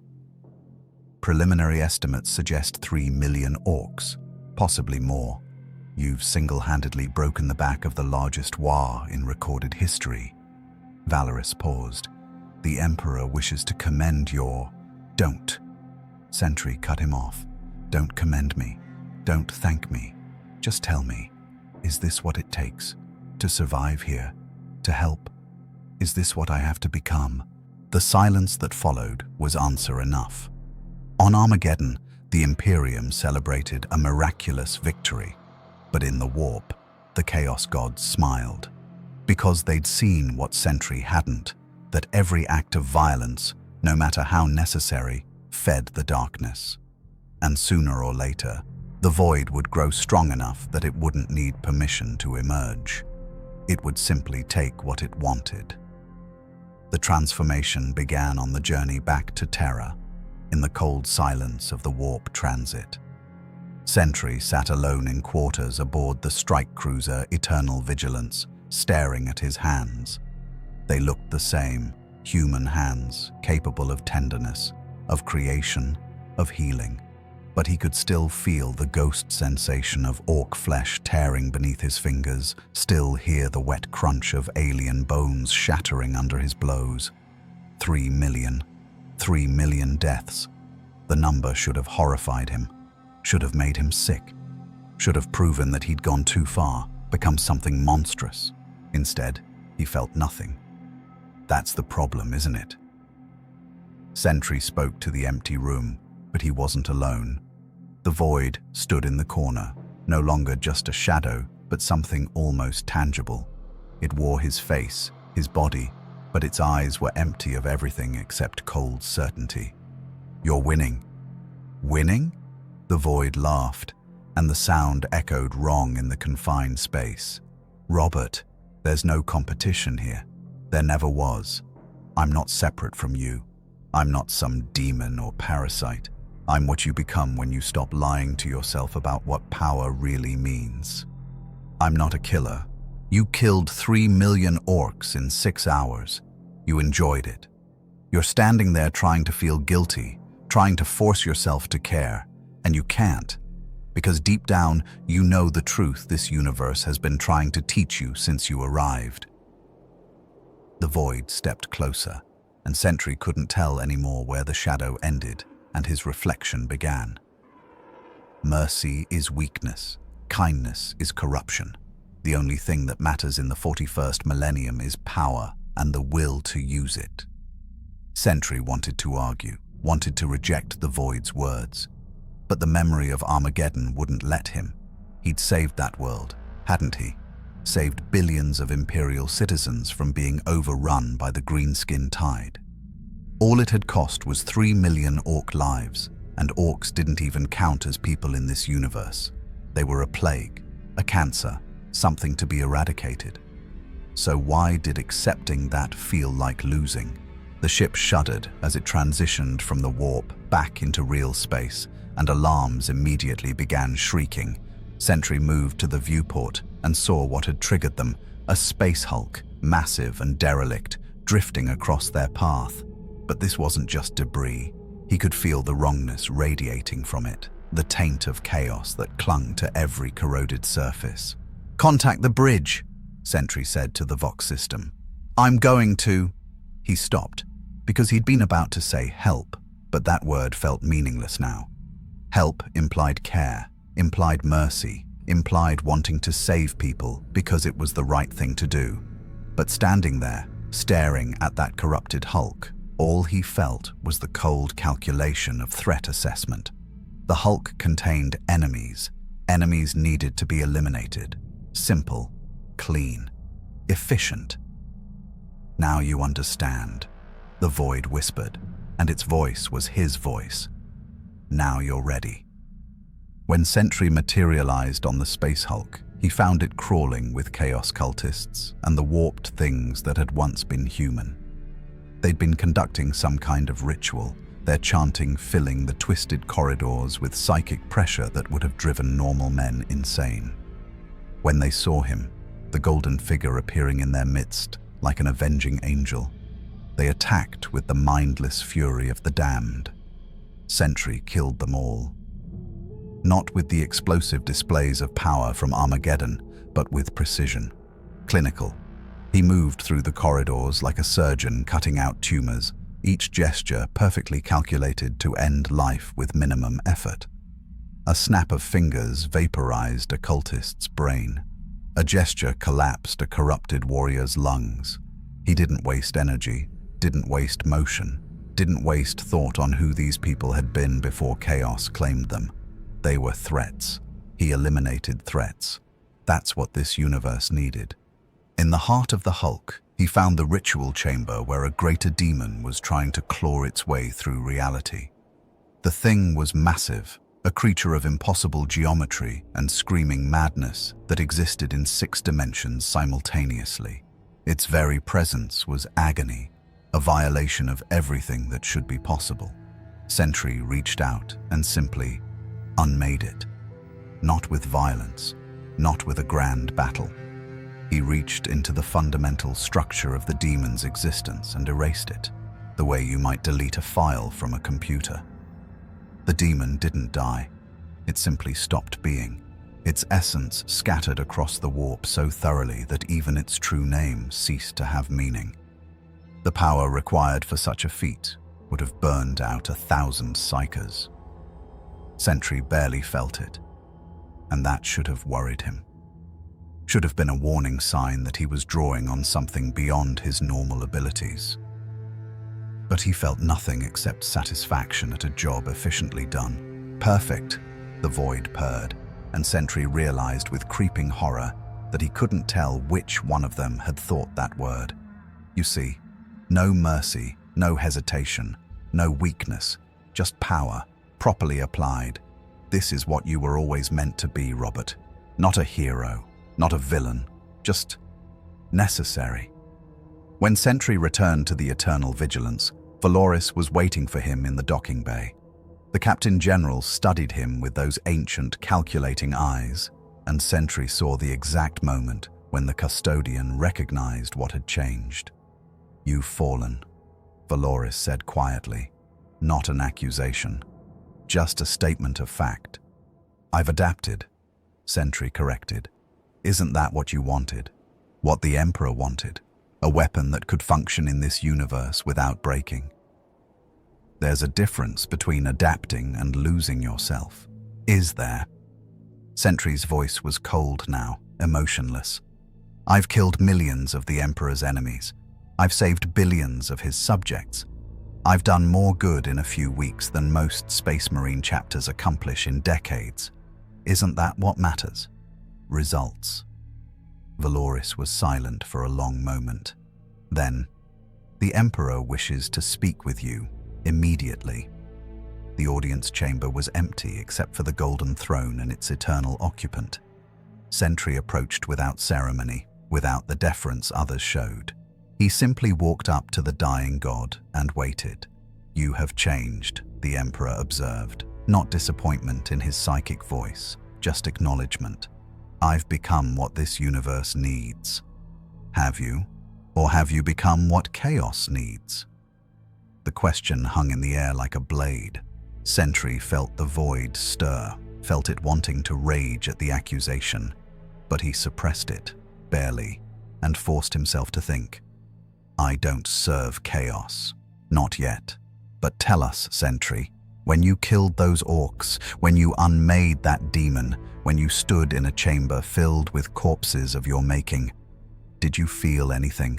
Regret, sorrow, even satisfaction? Or did you feel nothing?" Sentry opened his mouth to answer and found he couldn't. Because the Emperor was right. He'd felt nothing. And that absence of feeling, that growing void where his emotions should be, that was the corruption. Not some obvious taint, not tentacles or mutations or madness. Just the slow erosion of everything that made Robert Reynolds human, leaving behind only power and the cold certainty of its application. "This is how it begins," the Emperor continued, and there was profound sadness in his mental voice, not with grand betrayals or dramatic falls, but with small concessions, small compromises. "You tell yourself that mercy is inefficient, that emotion is weakness, that the only thing that matters is victory. And perhaps, in this dark universe, you are even correct. But what remains when you have optimized yourself for victory in a war that can never be won? What are you, Sentry, when you have adapted so perfectly to hell that you can no longer remember heaven?" Sentry's voice cracked, and for a moment, just a moment, he felt it. The horror of what he was becoming. The realization that the void wasn't winning by corrupting him, but by making him willingly discard everything that made corruption recognizable. "I don't know." "Then let us show you." The Emperor's psychic presence surged, and suddenly, Sentry was seeing himself as others saw him. The Cadian survivors on Armageddon, watching him slaughter with machine efficiency. The cultists on the Space Hulk, seeing their god unmade by something that wore humanity like a mask. Valoris, recognizing the death of innocence in eyes that had once held genuine compassion, and the Chaos Gods, watching with satisfaction as their plan unfolded. They hadn't needed to corrupt him with promises of power or glory. They'd simply let the universe itself do their work, grinding away at his humanity one necessary evil at a time. "No." The word was barely a whisper. "No, I can fight this. I can." "Can you?" The Emperor's question was gentle, almost kind. "We have fought it for 30,000 years, and look at us now, a corpse on a throne, sustained by the sacrifice of thousands daily, ruling an empire built on the very cruelty we sought to eliminate. If even we could not resist the corruption of necessity, what chance does a hero from a kinder universe have?" The void laughed, and this time there was no hiding that it was a separate entity. It stepped out of Sentry's shadow, wearing his face but twisted into something that had never known doubt or mercy. "None," it said simply. "He has no chance because I'm not the corruption Emperor. I'm the cure. I'm what he needs to be to survive here. And every day, every battle, every necessary evil, he becomes more me and less him." "Then I leave," Sentry said desperately. "I find a way back to my universe."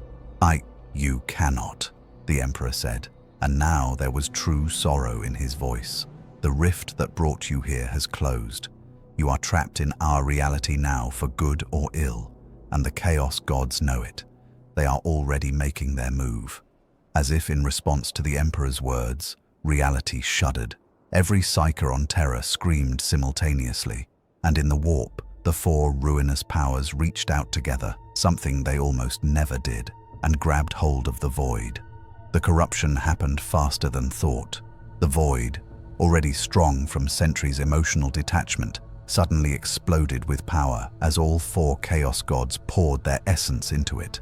Khorne's rage, Nurgle's despair, Slaaneish's hunger, Tzeentch's ambition, all of it focused on the shadow that Sentry had been trying so hard to suppress. The Void screamed, and the scream was ecstasy and agony and everything in between. It grew, expanding, taking form, becoming something that had never existed before. A being empowered by all four Chaos Gods simultaneously, wearing Sentry's face and wielding his terrible power. Sentry fell to his knees, clutching his head as he felt himself being torn apart. The Void was separating from him, becoming independent, and it was taking everything with it: his strength, his abilities, his very identity. "No!" he screamed, trying to hold on, trying to maintain himself. "You're part of me. You can't—" "I was never part of you, Robert," the Void said, and its voice shook the palace to its foundations. "I was what you would become, but thanks to the gods, I don't need to wait for you to figure that out anymore. I can just be." The entity that had been Sentry's shadow stepped away from him, and for the first time in his life, Robert Reynolds saw his darkest self made manifest. It looked like him, moved like him, but its eyes held the madness of chaos undivided, and its smile promised the end of everything. "Thank you, Robert," the Void said with mock sincerity. "Thank you for bringing such wonderful power to this universe. The gods and I are going to have so much fun with it." And then it was gone, tearing through the palace walls with a burst of corrupted golden light, leaving Robert Reynolds, just Robert Reynolds now, stripped of most of his power, kneeling before the golden throne. "It has begun," the Emperor said quietly. "The true horror of your arrival, not a hero come to save us, but a weapon delivered into the hands of our greatest enemies. May the Omnissiah have mercy on us all." Robert looked at his hands. Just hands now, barely glowing, most of their power stolen by the Void. And for the first time since arriving in the 41st Millennium, he felt something genuine. He felt afraid. The reports came in from across the galaxy within hours, each one worse than the last. A being of terrible power had manifested on the shrine world of Ophelia 7 and reduced the Cathedral of the Emperor's Light to molten slag in seconds. 17 billion pilgrims, gone. On the forge world of Metallica, 3 hive forges had simply ceased to exist, their populations transformed into screaming monuments of flesh and metal. The astropathic choirs were going mad trying to relay the messages, their minds breaking under the psychic pressure of what they were sensing. The Void had been unleashed upon the Imperium, and it wore Robert Reynolds's face while doing so. In the strategium of the Imperial Palace, the High Lords of Terror gathered for the first time in decades, all 12 of them physically present instead of sending representatives. There are beings in this universe who can shatter planets, entities that feed on stars, and gods who laugh at the screams of billions. But when a figure wreathed in golden light materialized in the void above Holy Terror, even the Astronomicon, that impossibly bright psychic beacon that guides humanity across the galaxy, flickered, just for a moment, just long enough for every navigator in the segmentum solar to feel their third eye burn with recognition of something that should not exist. His name was Robert Reynolds.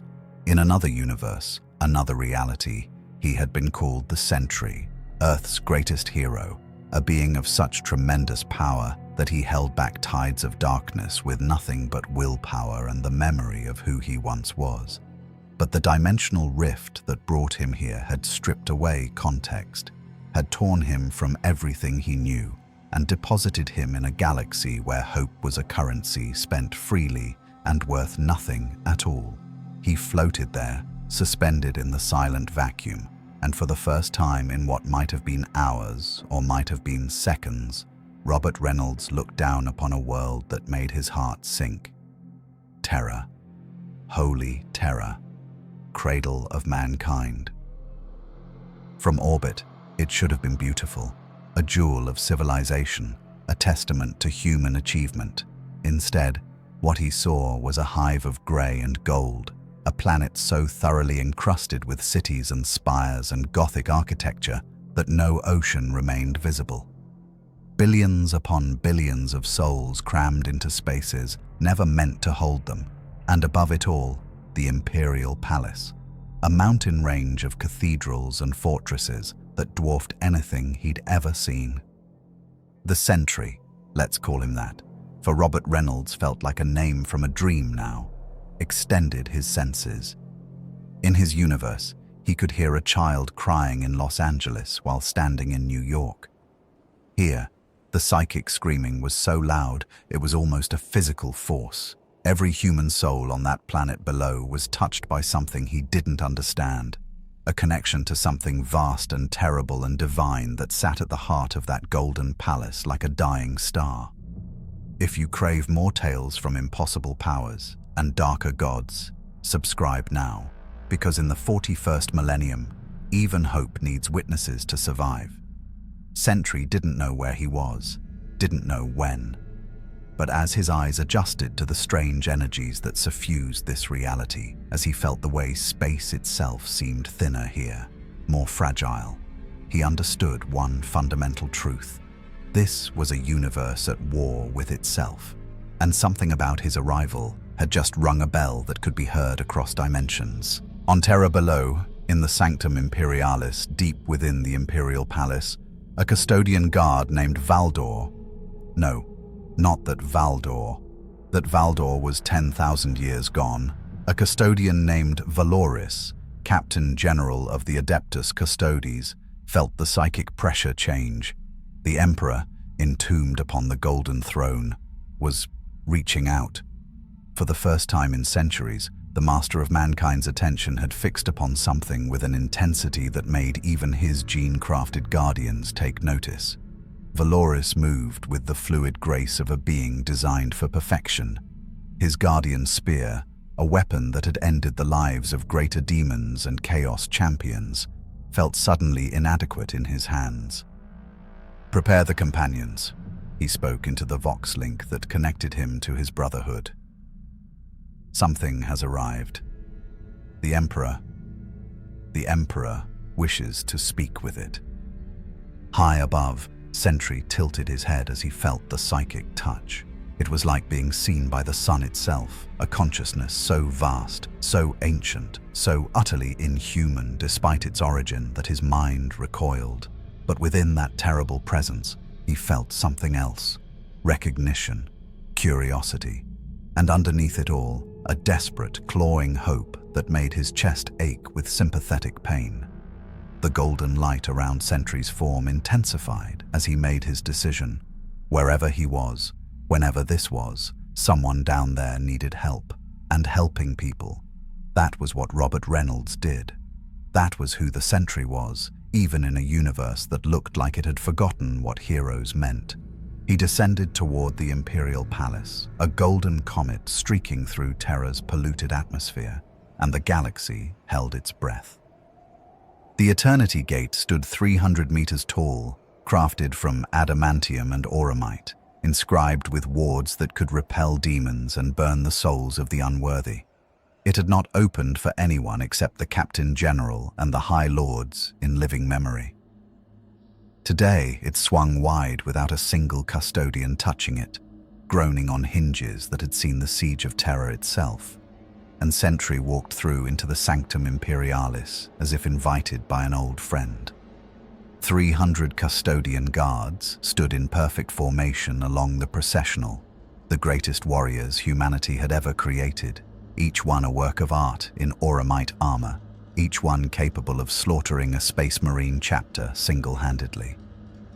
Their guardian spears tracked Sentry's movement with mechanical precision, but not one of them moved to strike. They couldn't. The psychic command radiating from the Golden Throne was absolute. Let him approach. Sentry felt their readiness, their controlled fury, the way each one of them had already calculated 17 different ways to kill him. In his universe, he might have smiled, might have tried to put them at ease. Here, walking down a corridor lined with warriors who looked at him with the cold assessment of butchers eyeing meat, he simply walked forward. The golden light that emanated from his body cast strange shadows on walls covered in murals depicting humanity's greatest victories and darkest defeats. "What manner of being are you?" The voice came from Valoris, who stood at the head of the formation, his personal heraldry marking him as the leader of this golden brotherhood. His voice was level, professional, but Sentry could hear the underlayer of threat. "You bear no mark of the warp, yet you pass through our wards as if they were gossamer. You are not of the materium as we know it, yet you stand before us in flesh." "My name is Robert Reynolds," Sentry replied, and his voice echoed strangely in the vast chamber. "Where I come from, they called me the Sentry. I don't know how I got here, or where here even is, but I felt..." He paused, struggling to put into words the psychic pressure that had drawn him down from orbit. "I felt someone calling, someone who needs help." Valoris's eyes narrowed behind his helm. The custodians processed information with the speed of cognitive engines, and every word, every gesture, every micro-expression was being analyzed and catalogued. "Help," Valoris repeated, and there was something almost like bitter amusement in his tone.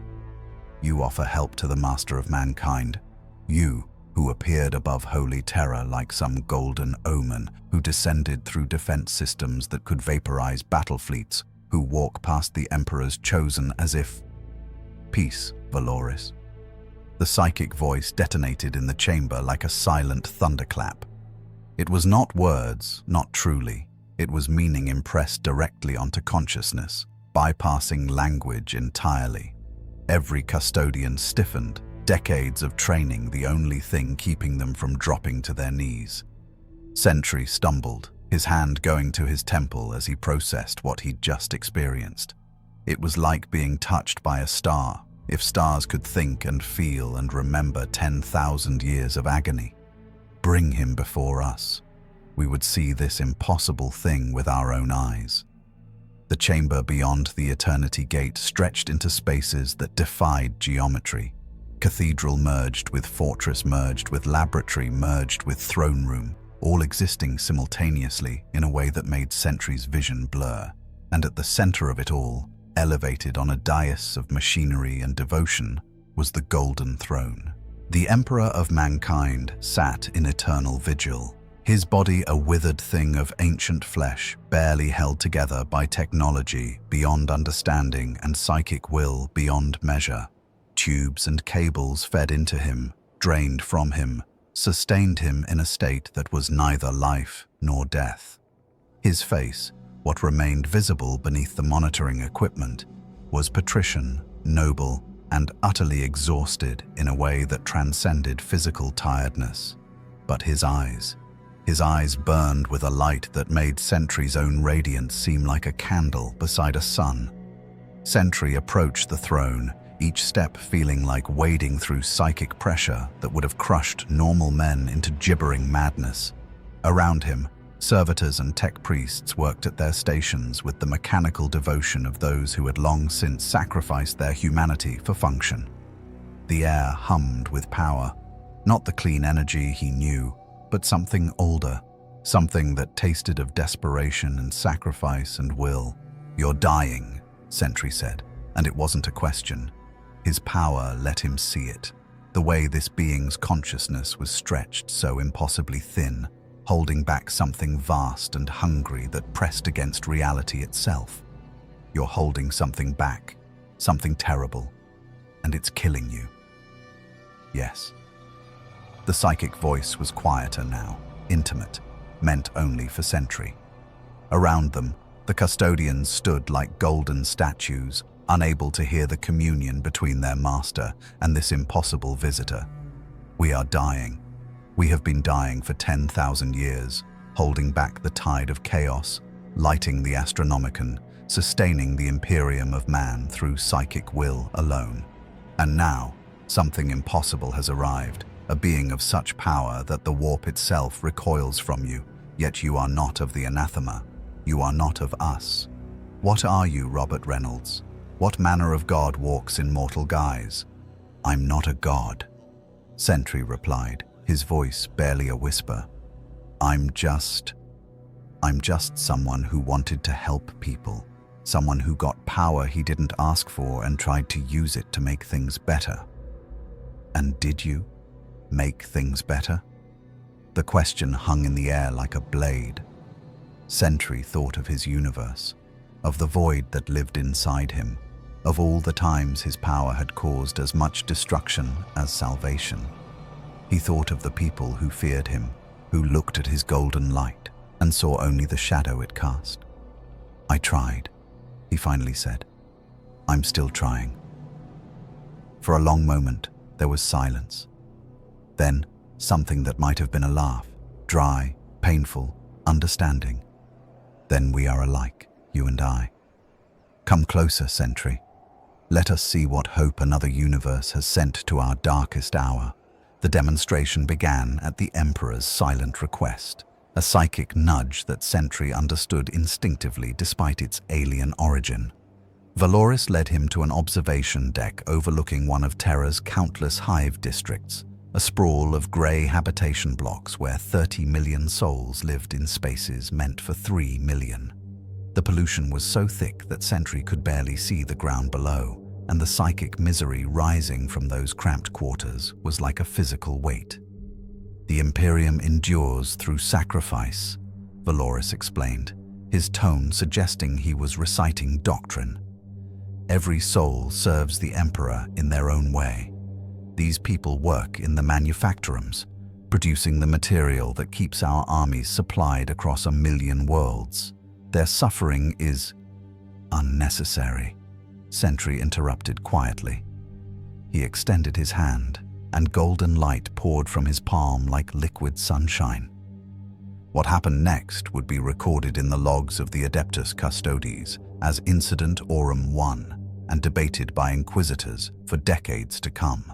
The light spread across the hive district like dawn breaking over a nightmare. Pollution that had choked the air for centuries simply ceased to exist, transmuted into breathable atmosphere. Buildings that had been on the verge of collapse for generations suddenly stood straight and strong, their structural integrity restored as if they'd been built yesterday. Water that flowed toxic through recyc systems ran clear and pure, and the people, the downtrodden, malnourished masses who had known nothing but grinding labor and slow death, they felt it. Centuries-old radiation sickness vanished. Malnutrition corrected itself. Children born with mutations from toxic exposure found their bodies healing, reshaping into what they were meant to be. A man who had been blind for 40 years opened his eyes and wept. The psychic scream of relief and joy that rose from 30 million souls hit the custodians like a physical force.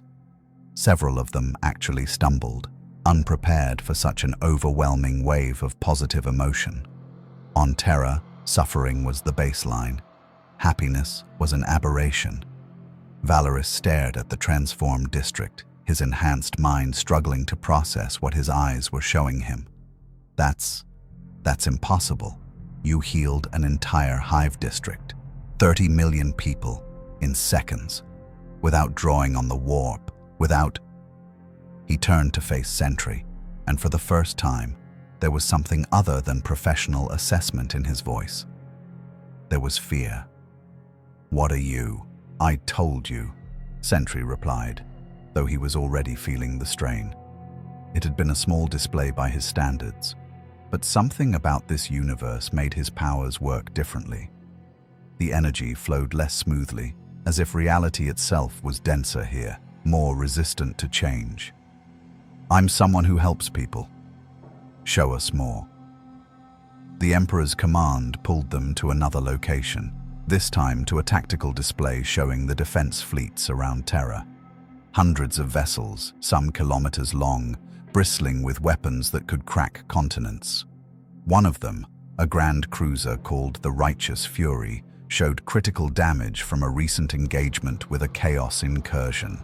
40,000 souls aboard, life support failing in 3 sections, warp drive leaking radiation that would kill everyone within a month.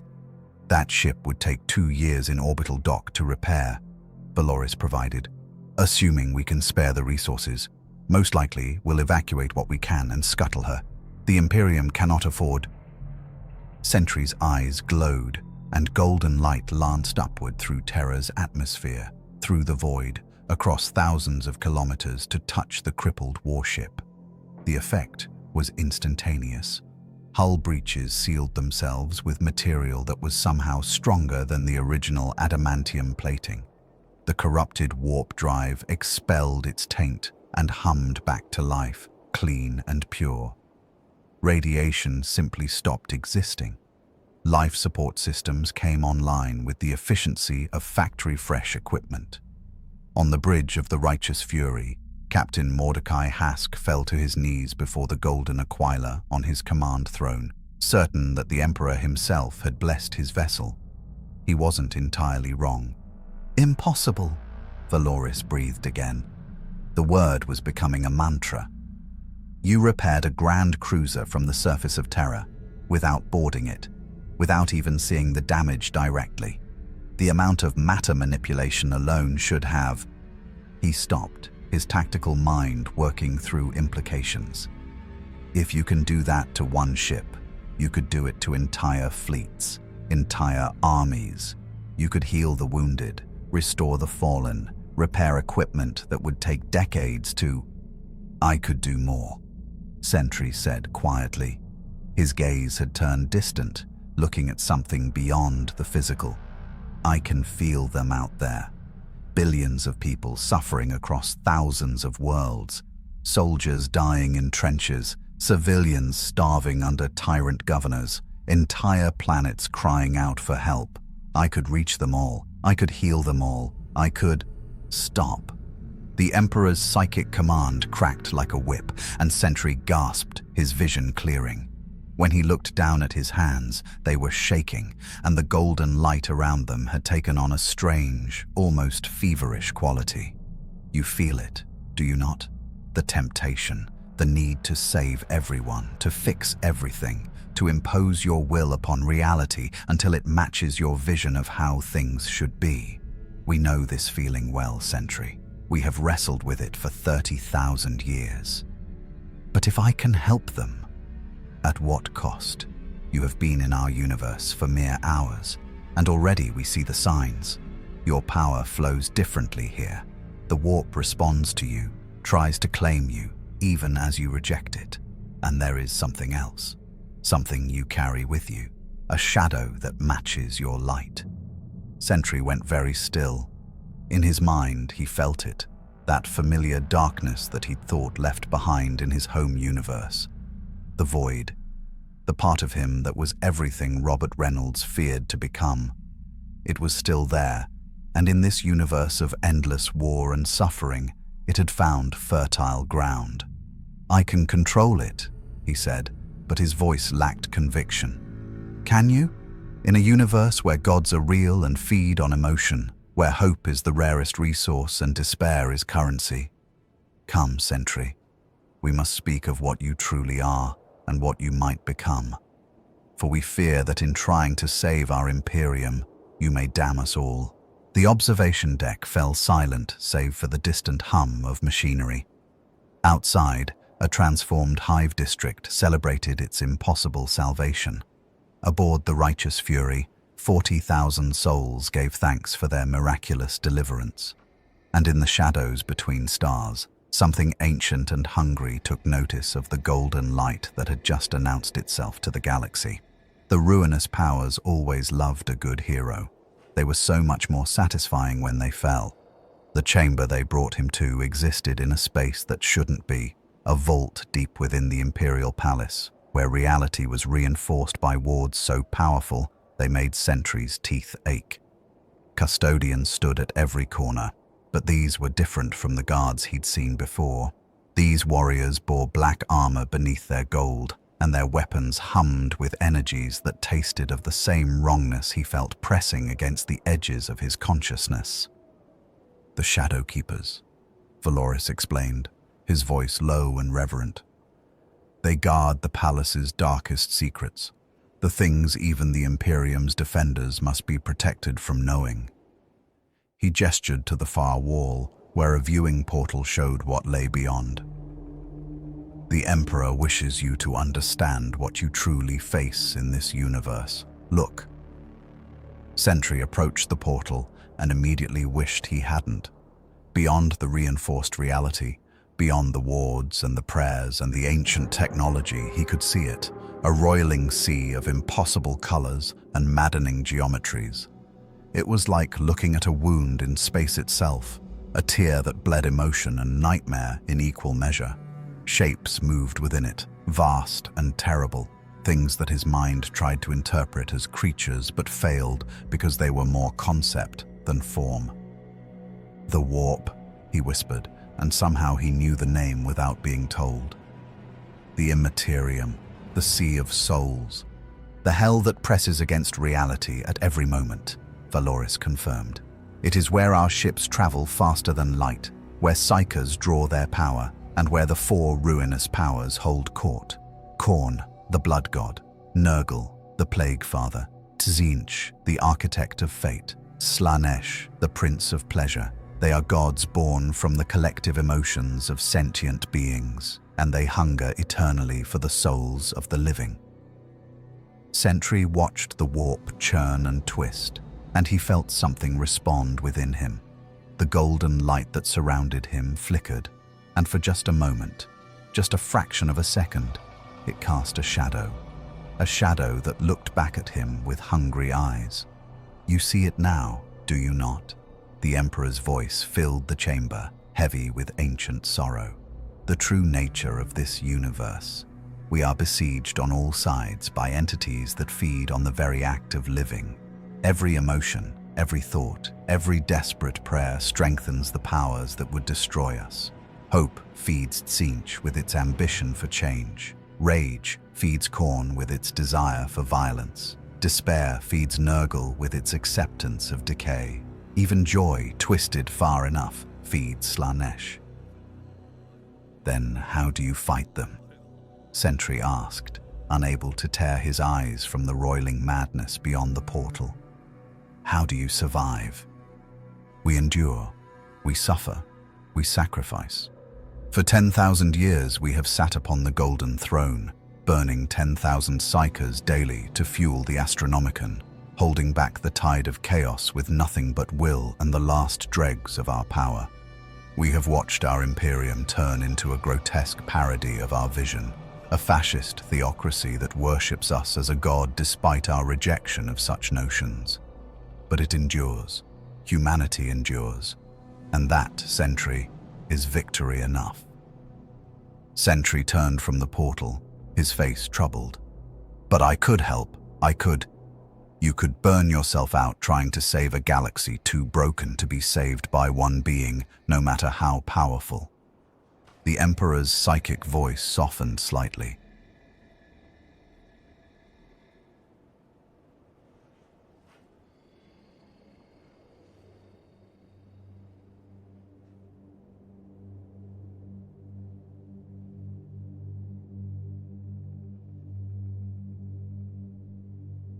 No, that voice wasn't for this universe. That voice belonged to Robert Reynolds from a reality where heroism meant something clean and simple. Here, heroism meant choosing which nightmare to embrace while fighting not to be consumed by any of them. The decision was made. Robert would be deployed to the Damocles Gulf, where the Toe were pushing into Imperial space. Not to slaughter them. The Toe were a manageable threat compared to Chaos or Tyranids, but to deliver a demonstration of power so overwhelming that they'd sue for peace.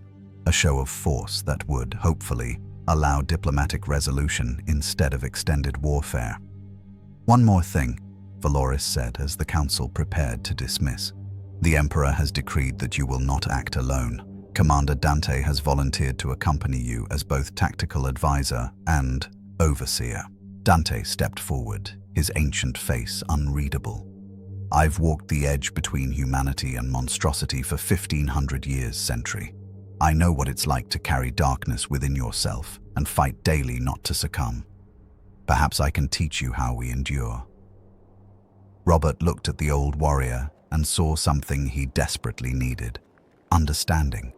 Not approval, not forgiveness, but the simple recognition that he wasn't the first to walk this impossible path. Thank you, Robert said quietly. Don't thank me yet, Dante replied. If you fall, I'll be the one to put a bolt round through your skull. That's the price of my companionship. I wouldn't want it any other way.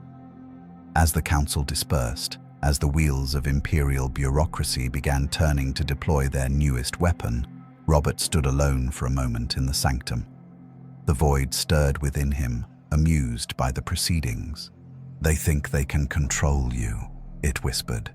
They think their kill teams and their oversight will be enough. But we both know the truth, don't we? When the moment comes, when you're faced with an impossible choice between necessary evil and noble failure, you'll choose the evil. Because that's what this universe demands, and each choice will make the next one easier, until eventually you won't remember why you resisted in the first place. Maybe, Robert whispered back. But I'm going to fight you every step of the way. And every day I hold you back is a day the Imperium gets to keep a weapon that terrifies even chaos. We'll see how long that lasts. The psychic pressure in the chamber intensified as all 4 Chaos gods turned their attention to their investment. Khorne promised glory in battle. Nurgle offered peace in acceptance. Slaanesh sang of experiences beyond mortal comprehension. Tzeentch whispered of destinies yet unwritten, and Robert Reynolds, the Sentry, the hero from another universe who'd learned too late that some places couldn't be saved by heroism alone, stood against them all, not with certainty, not with confidence, but with the grim determination of one who'd accepted his burden and would carry it until either he broke or the universe did. The war was just beginning, and this time, the enemy was inside him. The journey to the Damocles Gulf took 3 weeks by conventional warp transit, 3 weeks during which Robert Reynolds learned what it meant to live under constant surveillance in the Imperium of Man. His quarters aboard the strike cruiser Unyielding Resolve were comfortable enough by Imperial standards, but the 2 custodians stationed outside his door never slept, never left, never even blinked as far as he could tell. Servo skulls monitored his every movement, recording audio and visual data that was transmitted directly to Terra. And every 6 hours, a Grey Knight named Brother Castian would arrive to perform psychic scans, probing Robert's mind for any sign of corruption. "You're still holding," Castian observed after one such scan, his psychic hood crackling with residual energy. "The void is contained, but the pressure is building. I can feel it like a storm about to break." "It's always building," Robert replied, sitting on his bunk with his head in his hands. "That's the nature of the cage. The void never stops pushing, never stops offering solutions, never stops reminding me how much easier everything would be if I just let go." Castian studied him with eyes that had stared into the warp and returned sane. "Barely. Most who carry such corruption don't last this long. The fact that you're still fighting suggests either remarkable will or remarkable delusion. I haven't determined which yet. Does it matter? To you? Probably not. To me, it determines whether I recommend continued deployment or immediate termination." The Grey Knight's voice carried no malice, just professional assessment. The Emperor protects Sentry, but sometimes his protection comes in the form of a quick death before something worse can emerge. After Castian left, Commander Dante arrived. The ancient Blood Angel had taken his role as overseer seriously, spending hours each day with Robert, sometimes in silence, sometimes in conversation that ranged from tactical discussions to philosophical debates about the nature of sacrifice. "You asked me once how we endure," Dante said, settling into the chamber's only chair with the careful movements of someone whose centuries of service had taken their toll. "How the Blood Angels live knowing the Black Rage will claim us all eventually." "And?" Robert looked up, grateful for the distraction from his internal war. "We endure by accepting that we're already lost," Dante replied. "Every Blood Angel knows that one day, maybe tomorrow, maybe in a century, we'll fall to the Rage. We'll lose ourselves in our Primarch's final moments and die as monsters wearing the faces of heroes. That knowledge should break us, should make every moment a torture of anticipation. But instead, it gives us freedom. I don't understand. If you're already damned, if your fall is inevitable, then every moment you remain yourself is a victory stolen from fate. Every battle you fight with honor, every brother you save, every duty you fulfill, those aren't obligations anymore. They're acts of defiance against the doom you carry within you." Dante leaned forward, his ancient eyes intense. "You fear the void will win eventually. You're probably right. But that doesn't make your resistance meaningless. It makes it heroic in the truest sense, choosing to fight a battle you know you'll eventually lose because the fighting itself has value." Robert was silent for a long moment. "That's incredibly bleak. Welcome to the Blood Angels," Dante said with something that might have been a smile. "Now you understand why we're called the Tragic Chapter. But tell me, Sentry, knowing the void will likely claim you someday, does that make you want to surrender now? Or does it make you want to hold out as long as possible to prove that even inevitability can be delayed?" "The second one. Good. Then you're more one of us than you realize." They emerged from the warp into a war zone. The Damocles Gulf was a contested region where the Toe Empire had been making aggressive pushes into Imperial territory, bringing their philosophy of the greater good and their advanced technology to worlds that had known only the Emperor's light for millennia. The current flashpoint was the world of Dalith Prime, ironic, given it was a toe-set world that the Imperium was trying to reclaim after losing it generations ago. The Imperial fleet in-system was battered, its ships bearing the scars of weeks of engagement with tow vessels that danced around them with superior maneuverability. Commander Shadowsun herself led the tow defense, her tactical brilliance evident in every engagement. The Imperial forces were losing, slowly but surely ground down by an enemy that refused to fight fair by Imperial standards. "Your mission," Dante briefed Robert as they approached the combat zone, "is not to annihilate the Toe. The Emperor requires a demonstration of power sufficient to bring them to the negotiating table, but wholesale slaughter would only prolong the conflict. We need them afraid, not martyred." "Controlled violence," Robert said, and felt the void stir with interest. "That's going to be difficult. The void doesn't do half measures." "Then you'll need to be stronger than the void." Dante placed a gauntleted hand on Robert's shoulder. "I'll be watching. If you start to slip, I'll pull you back. And if you fall completely, you'll kill me. I know." Robert managed a strained smile. "It's oddly comforting, having someone ready to murder me. That's how you know you're in the Imperium, when death becomes the comfortable option." The deployment was simple in concept, complex in execution. Robert would make a solo insertion onto Dalith Prime's largest industrial complex, currently manufacturing crisis battlesuits and other tow war materiel. He would destroy the complex with surgical precision, maximum infrastructure damage, minimum civilian casualties. The demonstration would show the Toe that their technological superiority meant nothing against an opponent who could simply unmake their production capabilities. Robert descended through Dalith Prime's atmosphere, golden light trailing behind him like a comet. Toe defense systems locked on immediately, filling the sky with rail rifle rounds and missile fire. He didn't dodge.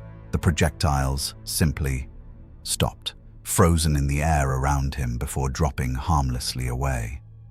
It was a waste of energy, showing off like this, but Dante had been right. The toe needed to see something beyond their understanding, needed to feel the existential dread that came with facing an enemy that broke their rules of physics. The industrial complex sprawled across kilometers of carefully planned city, its clean lines and efficient design a stark contrast to Imperial architecture's Gothic excess.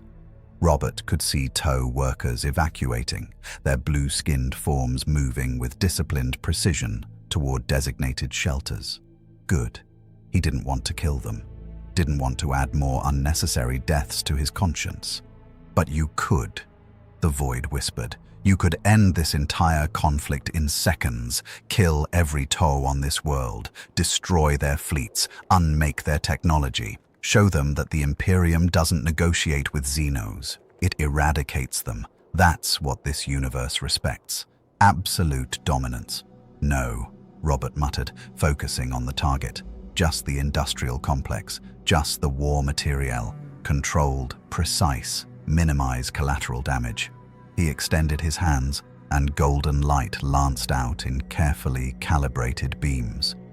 The main manufacturing domes began to collapse, their structural supports disintegrating under focused application of his power. Warehouses full of battlesuits simply ceased to exist, their exotic materials unmade at the molecular level. Power plants shut down as their fusion cores lost containment, not explosively, but quietly, bleeding their energy into nothing. It was working. Controlled demolition. Exactly what Dante had asked for. And then he felt the railgun round punch through his chest. The pain was instant and excruciating. Robert looked down in shock to see the massive projectile lodged in his torso, having punched through his usual defenses because he'd been too focused on precision, too concerned with limiting his power. Blood, his blood, golden but still blood, began to leak from the wound.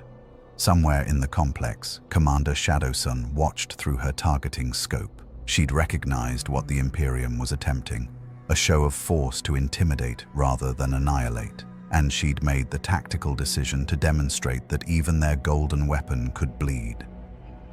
The void roared to life inside Robert's mind. They hurt us. They dared to hurt us. Let me out. Let me show them what happens when you wound a god. No, Robert gasped, falling to one knee.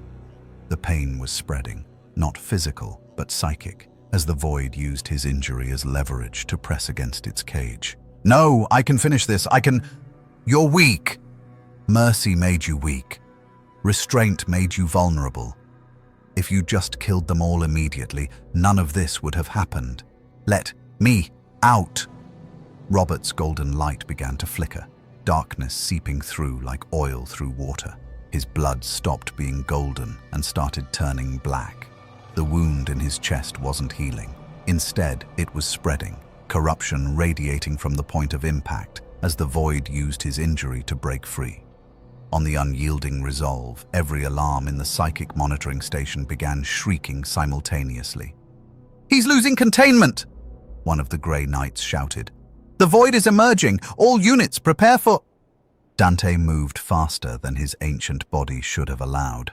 His jump pack ignited, sending him plummeting through the atmosphere toward Dalith Prime. The Axe Mortalis, his master-crafted weapon, blessed by the Emperor himself, gleamed in his hands. If Robert fell, if the void broke free, Dante had perhaps seconds to end the threat before it became unstoppable. On the ground, Robert fought the hardest battle of his life, not against the toe, not against any external enemy, but against himself. The void wanted out, wanted to punish the Xenos who dared wound them, wanted to show this entire sector what happened when you challenged true power. And part of Robert, the part that was tired, that was in pain, that remembered how good it felt to just let go and embrace pure violence, wanted to let it. "Just this once," the void crooned.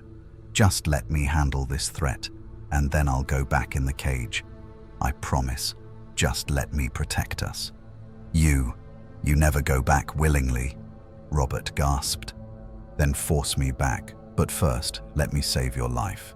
The decision hung in the balance. Let the void emerge to handle the immediate threat, risking that he wouldn't be able to cage it again, or maintain control, accept the wound, and risk dying here on this alien world. Commander Dante crashed to the ground beside him, axe mortalis already moving in a killing arc toward Robert's neck. "I'm sorry," the ancient warrior said, "but I gave you my word." And in that instant, seeing death coming from someone who understood him, someone who'd promised to end him rather than let him become a monster, Robert made his choice. He let the railgun round finish its job, let it tear through his torso, let the pain consume him, let his body start shutting down. Because dying here, dying as himself rather than as the void's puppet, was preferable to the alternative. Dante's axe stopped a hair's breadth from Robert's throat. The old warrior stared in shock as Robert's golden light stabilized, as the darkness retreated, as the sentry chose death over surrender. "Medicae!" Dante roared into the Vox. "Get a Medicae team down here now, and someone contact Commander Shadowson. Tell her if she doesn't want this entire Sept world turned to glass, she'll order her forces to stand down immediately." Robert collapsed, his vision fading. The last thing he saw before unconsciousness claimed him was Dante's ancient face, and in those weary eyes was something he hadn't seen since arriving in the 41st Millennium. Respect. Robert Reynolds woke to agony and the smell of incense. His chest burned with a pain that was both physical and psychic, a constant reminder of how close he'd come to letting the void consume him. When he managed to open his eyes, he found himself in a medical bay aboard the unyielding Resolve, surrounded by more monitoring equipment than some Imperial worlds possessed. And sitting beside his bed, still in his battered armor, was Commander Dante. "How long?" Robert's voice was barely a whisper. 3 days, Dante replied. "The tow railgun round punched through your primary heart. Yes, our apothecaries determined you have 2, though configured differently than ours. The exotic energies in your physiology kept you from dying immediately, but it was, as they say, a close thing." Robert tried to sit up and immediately regretted it. Dante's gauntleted hand gently but firmly pushed him back down. "Don't. You're still healing. Whatever process keeps you alive is working. But it's slow. Our Medicae are fascinated. You heal like a space marine, but the mechanisms are entirely different. More questions for another time." The mission? A success in its way. Dante's voice carried a note of grim satisfaction. "Your demonstration was effective. You destroyed 70% of Dalith Prime's military-industrial capacity before being wounded. And more importantly, Commander Shadowson witnessed you choose death over losing control. That impressed her more than your power ever could." "I don't understand." The Tow revere the concept of personal sacrifice for the greater good. They saw a being of immense power who could have simply annihilated them all, who could have let his darker half emerge to punish them for wounding him. Instead, choose to endure, to maintain control even unto death. Shadowsun has requested a parley. She wants to meet the golden warrior who carries darkness but does not surrender to it. Robert closed his eyes, processing this information. In his mind, the void stirred, still caged but watching, waiting. She wants to study me, figure out if I'm an asset the Imperium will deploy again, or a threat that might be turned against them. Likely both. Shadowsun is brilliant. She recognizes that you're a weapon the Imperium doesn't fully control, which means you're potentially a liability they'll have to neutralize eventually. But she also saw what you are, not a monster wearing humanity's mask, but a human being fighting desperately not to become a monster. That distinction matters to the Tow, apparently. Does it matter to the Imperium? Dante was quiet for a long moment. To some. The Emperor understands the value of those who walk the edge. The Grey Knights, the Blood Angels, even the Custodians, all of us carry burdens that would break normal men. But many in the Imperium see only binary outcomes, loyal or traitorous, human or corrupted, worthy or expendable. You exist in the space between, which makes you dangerous to their certainty. So what happens now? Now you heal, and when you're ready, we return to Terra. The Emperor wishes to speak with you directly, not through psychic relay but in his presence.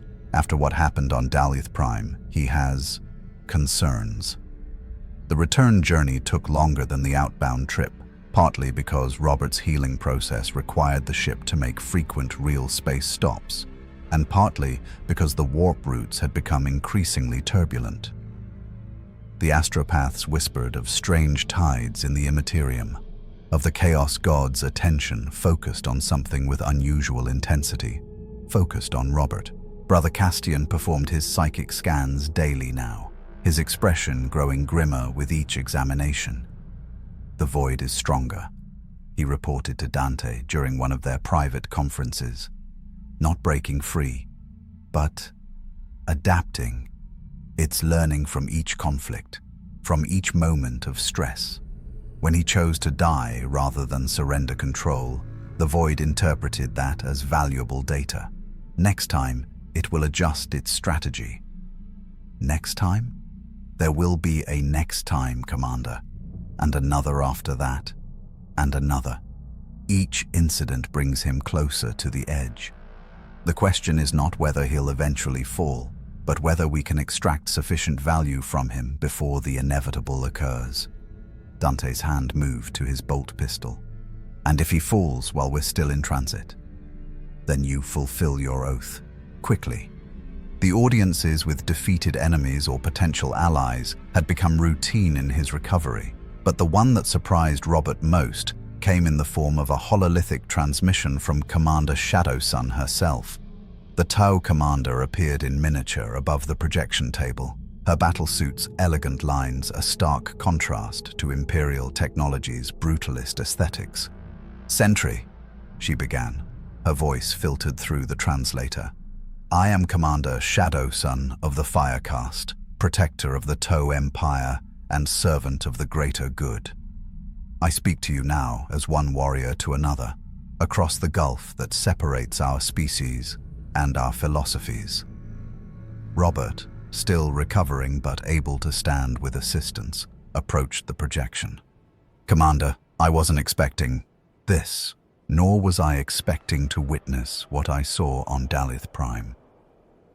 Shadowsun's stance shifted, and Robert recognized it as something approaching respect.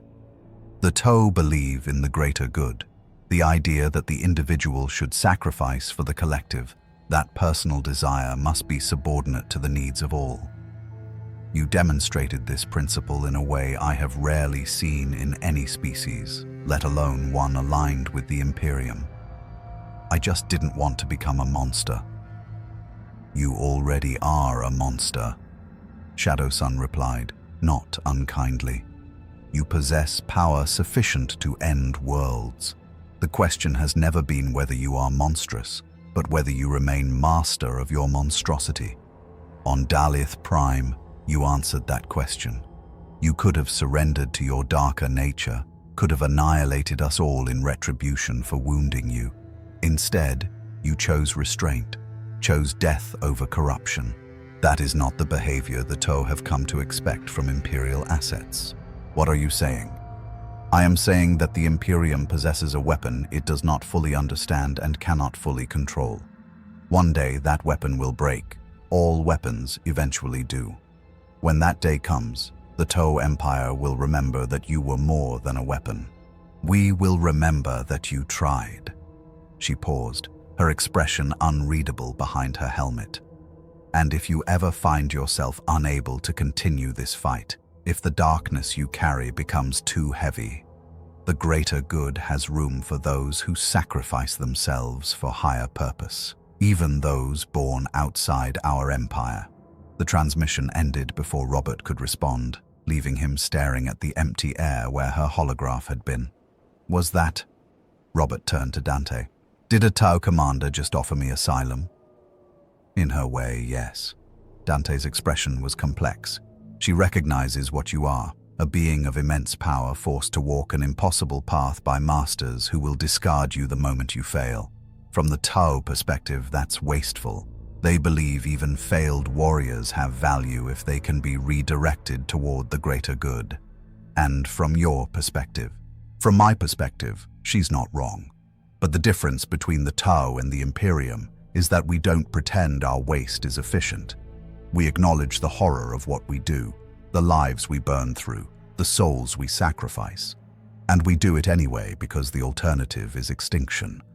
Dante placed a hand on Robert's shoulder. You've become an Imperial asset now, Sentry. That means you'll be used until you break, and then you'll be discarded or destroyed. That's the contract everyone who serves the Emperor makes, whether they realize it or not. That's monstrous. Yes, but it's honest. And sometimes, in this galaxy, honest monstrosity is preferable to dishonest virtue. They arrived at Terra to find the entire Sol system on high alert. Warp storm activity had increased dramatically, and the Astronomicon itself was flickering more frequently than the tech priests would publicly admit. Something was building, a pressure in the immaterium that even non-psychers could feel like static electricity before a storm. The Emperor's summons came immediately upon docking. No ceremonial approach this time, no assembly of High Lords or War Council. Just Robert, Dante, Valoris, and the dying god on his golden throne. You have done well. The Emperor's voice resonated in the throne room. You resisted the void, chose death over corruption, demonstrated that even in this darkest of millenniums, heroism is still possible. Then why do I feel like I'm being set up for the final act? Robert asked, too tired for deference. Because you are. The Emperor's psychic presence pulsed with something that might have been sadness. The Chaos Gods are not fools. They recognized what happened on Daleth Prime. You found a way to resist them that they had not anticipated. By choosing death, by making your mortality a weapon against the Void's immortal hunger, you created a paradox. The Void cannot claim you if you are already willing to die. So they'll find another way. They already have. The pressure in the warp, the storms gathering around Terra, they are preparation. The four ruinous powers are doing what they almost never do, coordinating. They are preparing a final assault, and you, Robert Reynolds, are the target. They will force you into a situation where choosing death is not an option, where every path forward requires you to surrender to the void or watch entire worlds burn. When? Soon. The assault will come on Terra itself. They will breach the palace walls, they will threaten the golden throne, and they will give you a choice. Unleash your full power, including the void, to save humanity's cradle world, or watch it fall while maintaining your precious control. Robert felt his blood turn to ice. That's not a choice. That's a trap with only one exit. Yes, and we cannot help you escape it. When the moment comes, you will stand alone against the combined might of chaos, with the fate of Terra and possibly the entire Imperium hanging on your decision. Unleash the void and doom yourself, or restrain yourself and doom us all. There has to be another way. If there is, we do not see it, and we have had 30,000 years to look. The Emperor's presence dimmed slightly, exhausted by the communion. Prepare yourself, Sentry. The final battle approaches, and unlike your previous conflicts, this one will have no good outcomes, only degrees of damnation. Valoris stepped forward, his voice formal. The Adeptus Custodes stands ready to defend Terra and the Emperor with our lives. If the enemy breaches the walls, they will breach the walls. Robert interrupted quietly. That's the point. They're not trying to conquer Terra. They're trying to force my hand, and they're going to succeed. In his mind, the void laughed. Not cruel laughter, but something almost sympathetic. Finally, it whispered, finally, you understand. There is no winning in this universe, Robert. There's only choosing which way you lose.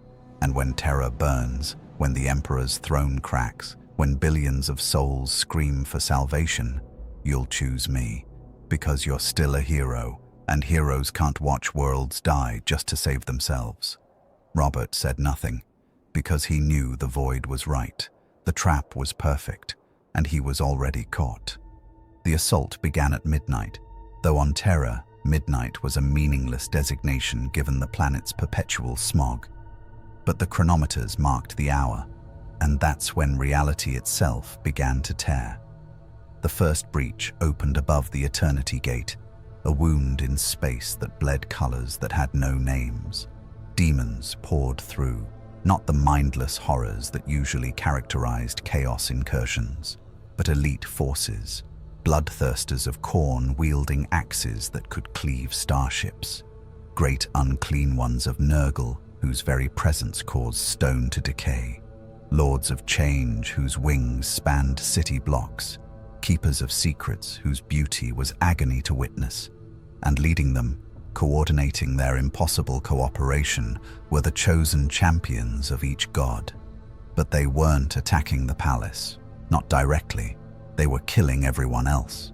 The demons swept through the outer districts of Terra like a plague tide, not conquering but annihilating. Hives that had stood for 10,000 years were reduced to corpse gardens in minutes. Millions died in the first hour, billions in the second. The Imperial Defense Forces fought with desperate valor, but conventional weapons meant nothing against enemies empowered by all four gods simultaneously. Robert watched from the palace walls, his hands gripping the ancient stone hard enough to crack it. The void writhed inside him, pressing against its cage with overwhelming pressure. "They're dying," it hissed, "millions of them, and you're standing here, doing nothing, maintaining your precious control while terror burns. Is this what heroism looks like in your universe? Watching innocents die because you're too afraid of yourself?" Sentry. Valoris appeared beside him, his guardian spear already slick with demon ichor. The custodians had sortied to protect the outer districts, but even their legendary prowess was being overwhelmed by sheer numbers. "The Emperor grants you permission to engage, full authorization for any level of force necessary to repel the invasion." "No." The word fell like a stone. Valoris turned to stare at Robert, disbelief warring with fury on his normally impassive face. "What did you say?" "I said no. This is a trap. They want me to unleash the void. They're killing people to force my hand, to make me so desperate to save them that I'll surrender control. And if I do that, the void won't stop with the demons. It'll keep going until there's nothing left of me, and all that remains is a chaos-empowered god wearing my face." "So your answer is to let them die?" Valoris's voice was deadly quiet. "My answer is to find another way." "There is no other way." The Captain General's composure finally cracked. "Look at them. Look at your people dying while you philosophize about maintaining control. The Emperor gave you permission. Dante vouched for you. We trusted you to be the weapon we needed. And now you're telling us you'd rather watch terror fall than risk yourself." Robert turned to face Valoris, and the custodian took an involuntary step back, because Robert's eyes were no longer entirely his own. Golden light and void darkness swirled together in unstable equilibrium. "I'm telling you that if I unleash the void now, I become exactly what chaos wants me to be. A weapon so powerful that even the Imperium can't stop it. And then terror doesn't just fall to chaos, it falls to me. Which is worse. At least your damnation would be your choice.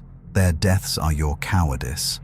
The accusation hung in the air between them, and Robert knew with absolute certainty that Valoris was right, that every moment he delayed, every second he maintained control, people were dying. Children were being torn apart by demons. Parents were watching their families corrupted before their eyes. Soldiers were making last stands that bought nothing because he wasn't there. "Just let me out," the void whispered, almost gentle now. just for a little while. Let me save them. I promise I'll go back. I promise you'll still be you. Just let me help." "You don't make promises you keep," Robert muttered. "Then force me back afterward. But right now, this moment, they need you. The real you. The one with enough power to end this nightmare. Are you really going to let billions die just to prove you can maintain control?" A Vox transmission crackled through the command channel, Dante's voice strained with exhaustion. "The civilian evacuation corridors are collapsing. We've lost contact with 3 entire districts. Whatever you're planning, Sentry, do it now. We're out of time." Robert closed his eyes. In his mind, he saw the paths forward. All of them led to damnation, just in different flavors. Unleash the void and lose himself. Maintain control and lose terror. There was no third option, no clever solution, no heroic last-minute save that let him win without sacrifice. Just the choice between damning himself or damning everyone else. And isn't that the ultimate joke? The void's voice was almost sad now.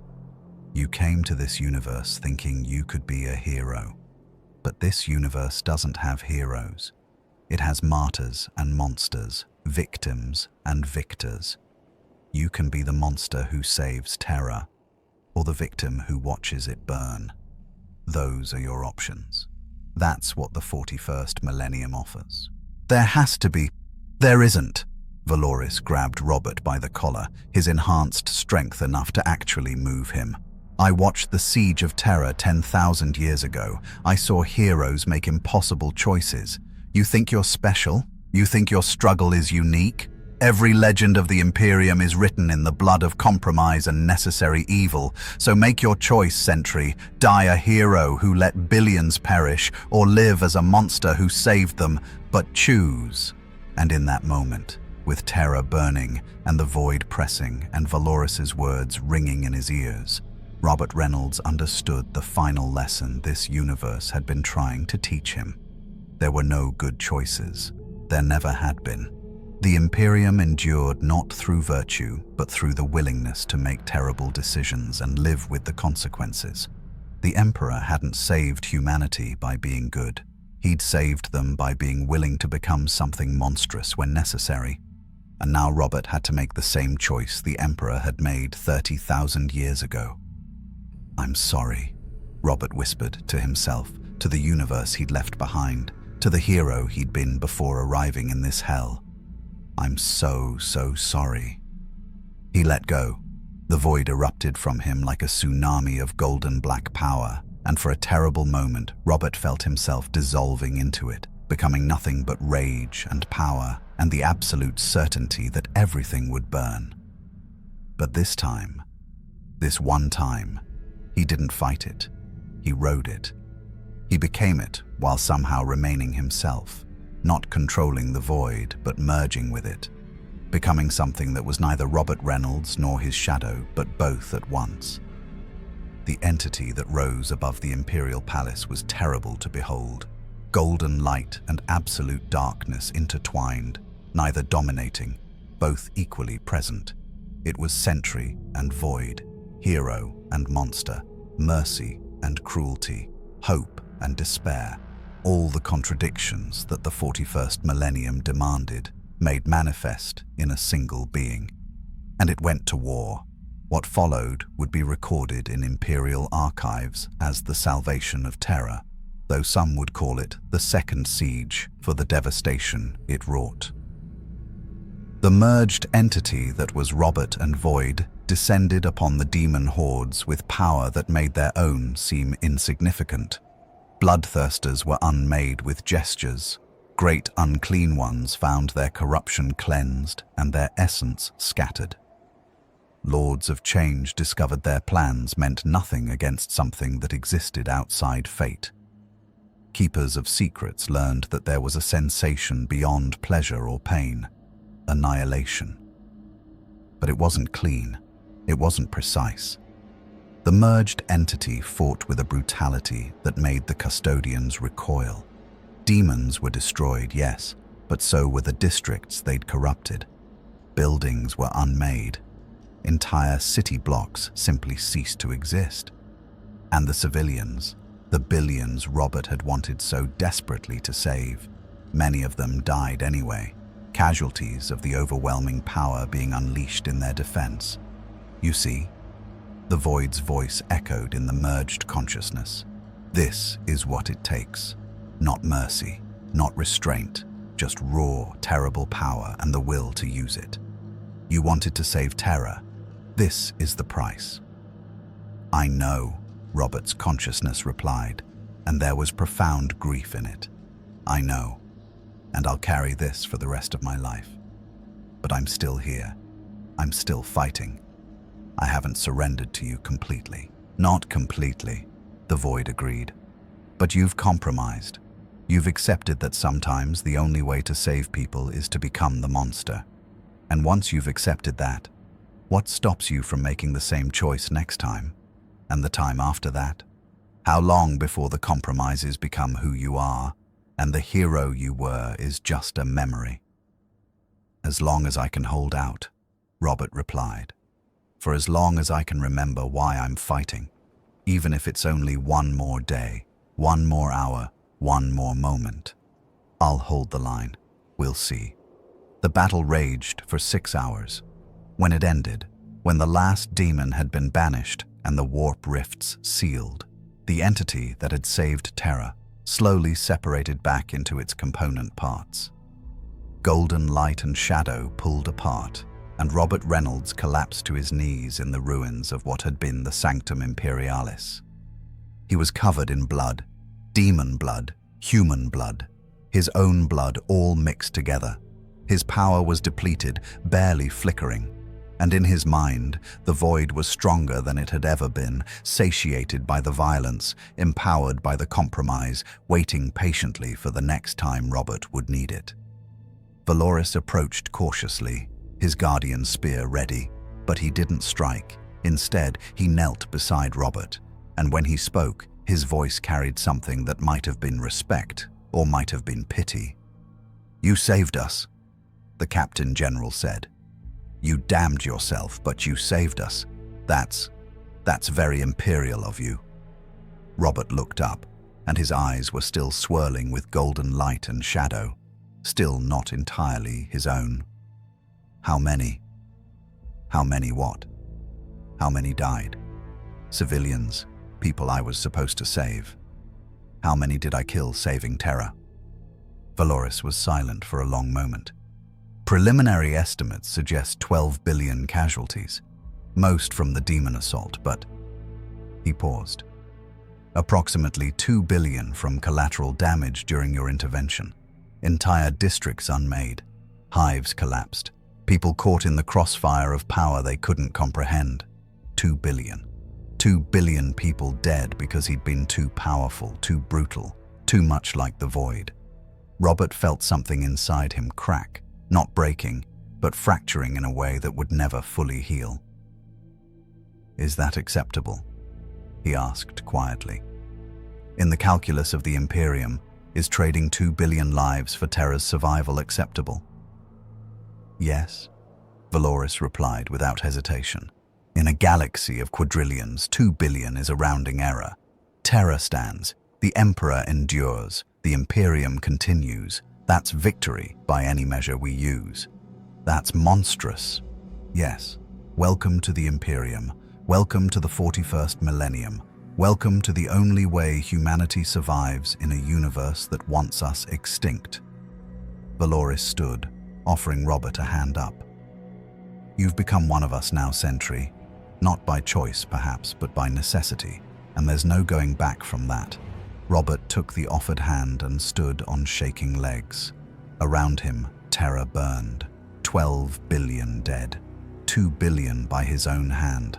The Void, satisfied and stronger than ever, and the certain knowledge that this would happen again and again and again until either he broke completely or found some way to die that the Void couldn't recover from. The Emperor's voice filled his mind, quiet and infinitely weary. "We know the burden you carry now, Sentry. We have carried it for 30,000 years. The weight of necessary evil, the knowledge that every victory is bought with innocent blood. the certainty that you are becoming the monster you fight against, one compromise at a time. This is the cost of survival in our universe, and you have paid it, as we have paid it, as every hero of the Imperium eventually pays it. Does it get easier? Robert asked silently. No, the Emperor replied. It gets harder. Each time the weight grows heavier. Each time the void within you grows stronger, until one day you will wake up and realize you can no longer remember why you resisted in the first place. That is when you will truly have become one of us, a monster who forgot how to be human, sustained only by the terrible momentum of duty. How long do I have? As long as you can hold out, perhaps days, perhaps centuries, but the ending is always the same. Either you fall to the void completely, or you become so much like it that the difference ceases to matter. Robert looked at his hands, still glowing, still powerful, still capable of reshaping worlds, and he made his peace with what he'd become. Not acceptance, never acceptance, but acknowledgement. He was no longer the Sentry who'd arrived in this universe hoping to help. He was something new, a being of light and darkness both, walking the razor's edge between salvation and damnation, knowing that either way he fell, countless souls would pay the price. How do I survive this? He asked Valoris. You don't, the Captain General replied. You endure it. There's a difference. Survival implies hope for something better. Endurance just means refusing to give up even when you know you're already lost. And endurance, grim, hopeless, defiant endurance, is the only victory the 41st Millennium offers. Behind them, Terra's defense forces were beginning the impossible task of clearing 12 billion corpses and rebuilding what had been destroyed. Above them, the Astronomicon flickered and stabilized, the Emperor's light holding back the darkness for another day. And within Robert Reynolds, the void settled back into its cage, satisfied but not sated, waiting patiently for the next crisis that would force him to unleash it again. Because there would be a next crisis. There always was in the 41st Millennium. And each time, Robert would become a little less hero and a little more monster, until eventually, the distinction would cease to have meaning. That was his future. That was his burden. That was the cost of trying to be good in a universe built on necessary evil. Welcome to the 41st Millennium, Robert Reynolds. Welcome to the only way humanity survives. Welcome to hell. Try to endure it as long as you can. The reports would filter through Imperial bureaucracy for decades, each one trying to quantify what the Sentry had become. Some called him the Golden Martyr, a being who sacrificed his soul daily to hold back the darkness. Others named him the Caged Catastrophe, a weapon of terrible power that the Imperium barely controlled. The Inquisition maintained 17 separate protocols for his termination, updated monthly as his power and corruption grew in equal measure. But to those who knew him, truly knew him, Robert Reynolds was something simpler and more tragic. He was a man from a kinder universe, trying to remain kind in a place where kindness was corruption. A hero learning that heroism in the 41st Millennium meant becoming the monster and fighting every moment not to surrender to it completely. A being of infinite power discovering that power without restraint was damnation, but restraint without power meant watching worlds burn. Commander Dante would visit him sometimes in the rare moments between deployments. They would sit in silence, two warriors who understood the burden of carrying darkness within themselves, who knew that one day, soon or distant, they would fall to what they carried. But until that day came, they would hold the line. They would endure. They would maintain the fiction that their resistance mattered, even knowing it was ultimately futile. The Emperor watched from his golden throne, seeing in Sentry a reflection of his own ancient choice, the decision to become something monstrous because the alternative was extinction, the slow erosion of humanity in service to humanity's survival. It was poetic, in a way, that the last hope from another universe would be taught the same bitter lesson that had defined the Imperium for 10,000 years.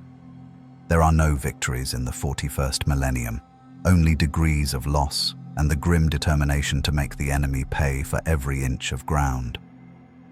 Robert Reynolds had learned this lesson well. Too well, perhaps.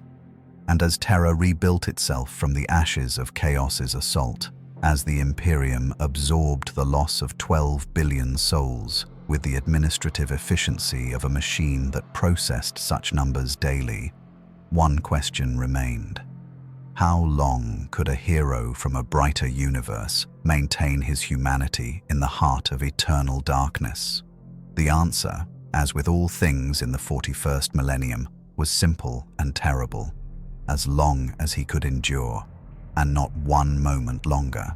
The golden light still shone above the Imperial Palace, but it cast shadows now.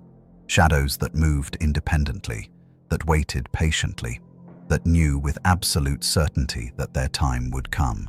In the grim darkness of the far future, there is only war. And for Robert Reynolds, the Sentry, the Void, the man who tried to be both and neither, that war was within himself. A conflict that could never be won, only survived, one day at a time, until the day it couldn't be survived anymore. That was his fate. That was his burden. That was what it meant to be a hero in the 41st Millennium. The Emperor protects, they say. But sometimes his protection comes in the form of endless suffering, maintained for the slim hope that something, somewhere, might survive another day. Robert Reynolds had become that hope, and that suffering, and in the grand calculus of the Imperium, that made him perfect.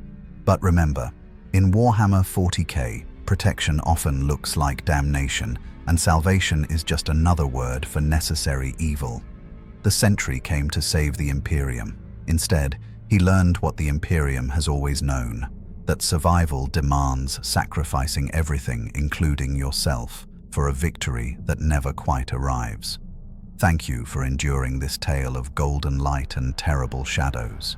If you hunger for more stories from the 41st Millennium, tales of heroes who become monsters, and monsters who remember they were once human, then pledge your support with a subscription, because in the darkness between stars, even hope needs witnesses. The Emperor protects. But sometimes we must protect the Emperor from what his protection demands we become.